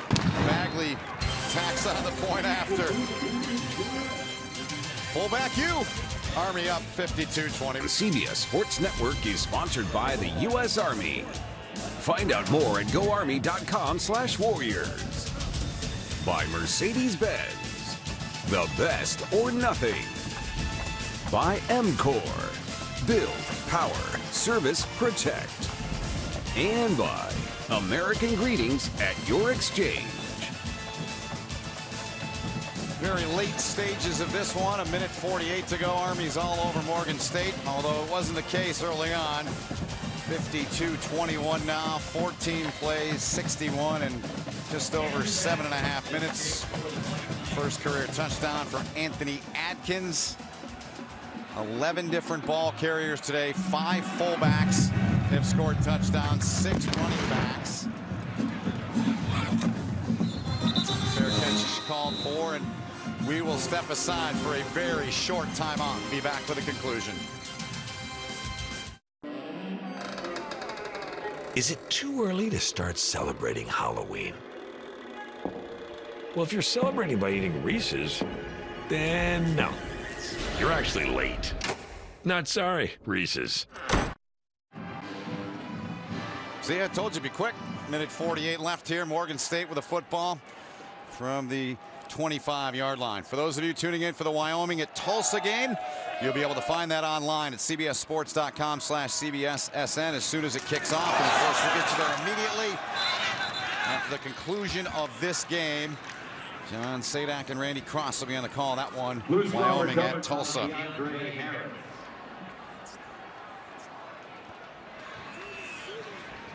Big loss there.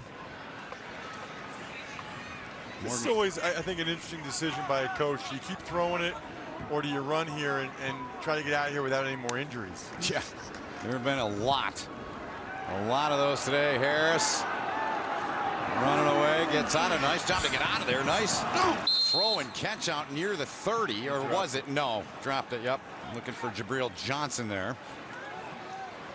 So 3rd and 15 coming up for Morgan State. So, I mean, you talked about Tyrone Wheatley and what he's trying to change and discipline. They had a ton of penalties. They did score 21 points. They'd scored 1 offensive touchdown in 2 games coming in, so something to build on for them. No doubt. They clearly performed better here in this environment than they did the first 2 weeks. Yep. And when you're a first-year head coach of a struggling program, that is absolutely something that the Morgan State Bears can build on. They gave Army all they could handle. They did at times. First 2.5 quarters. Yeah, they did. Harris, the throw, the catch made. To the 17-yard line. That was Menashe Bailey, who has had a really good day. Think he's got a shot at the next level? I think he'll at least get a look. Yeah, he's been productive enough. I mean, he get a 69-yard touchdown in this game, 72-yard touchdown against JMU. He had another touchdown in this game as well. He's showing he can make big plays. Coaches told us they were as impressed with what he did on special teams last week. Incredible. More than anything else. Yeah. So 4th down.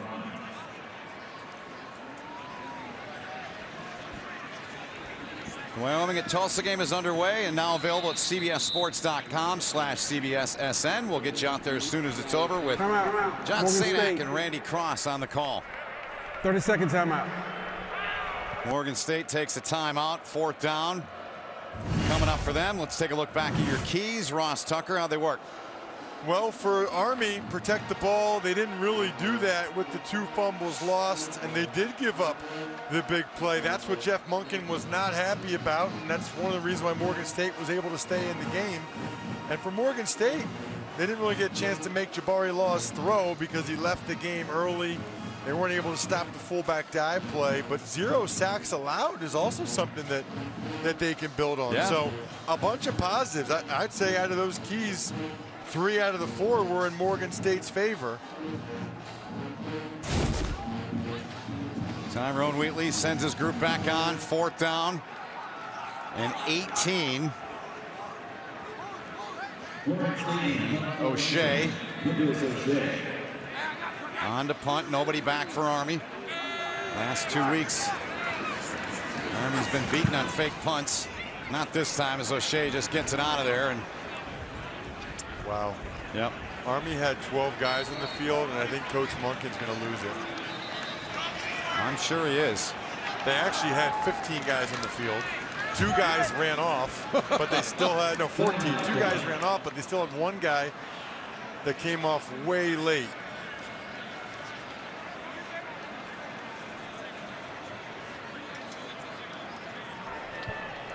That's Legal not how you want to substitution. end it. Defense, 12 men on the field.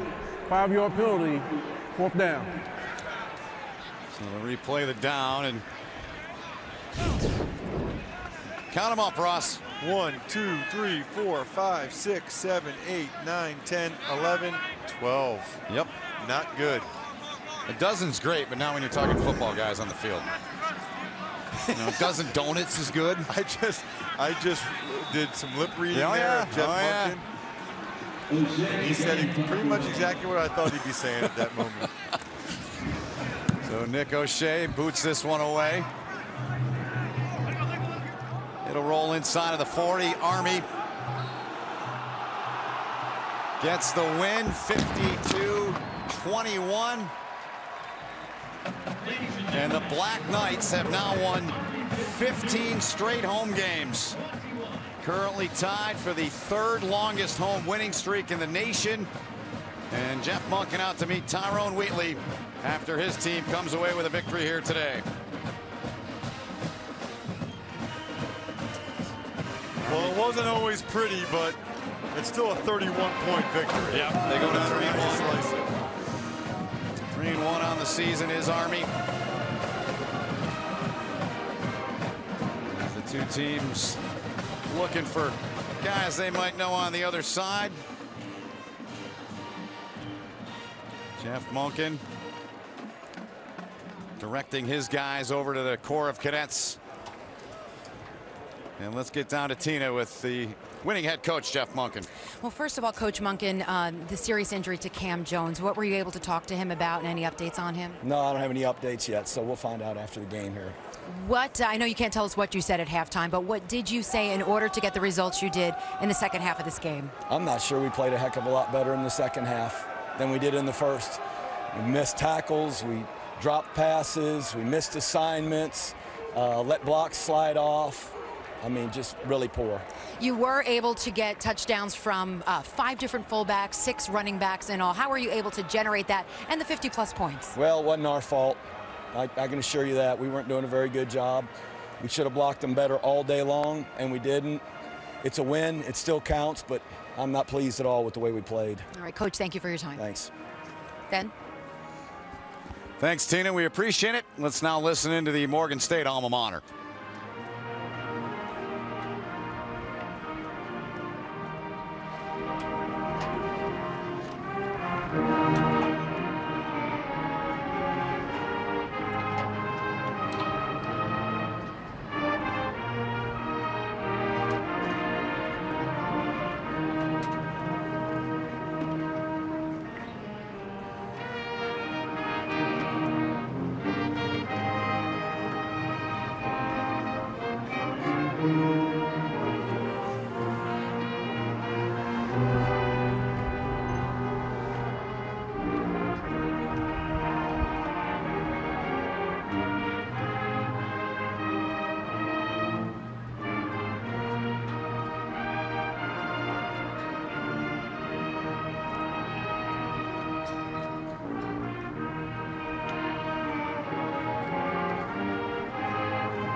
So Army will now head to the Corps of Cadets.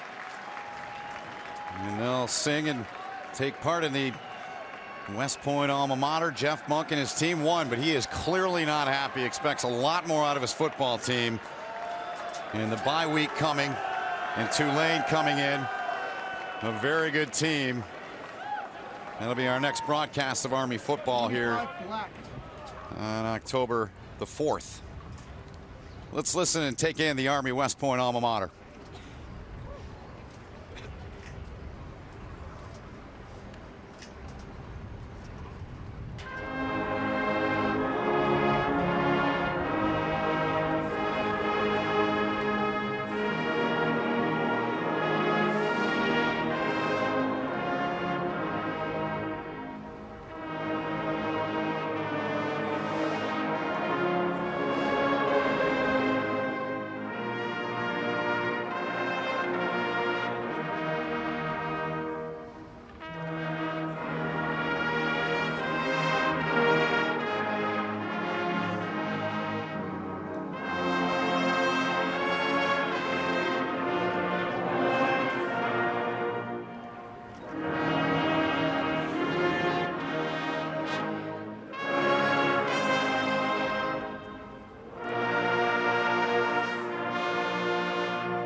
last words.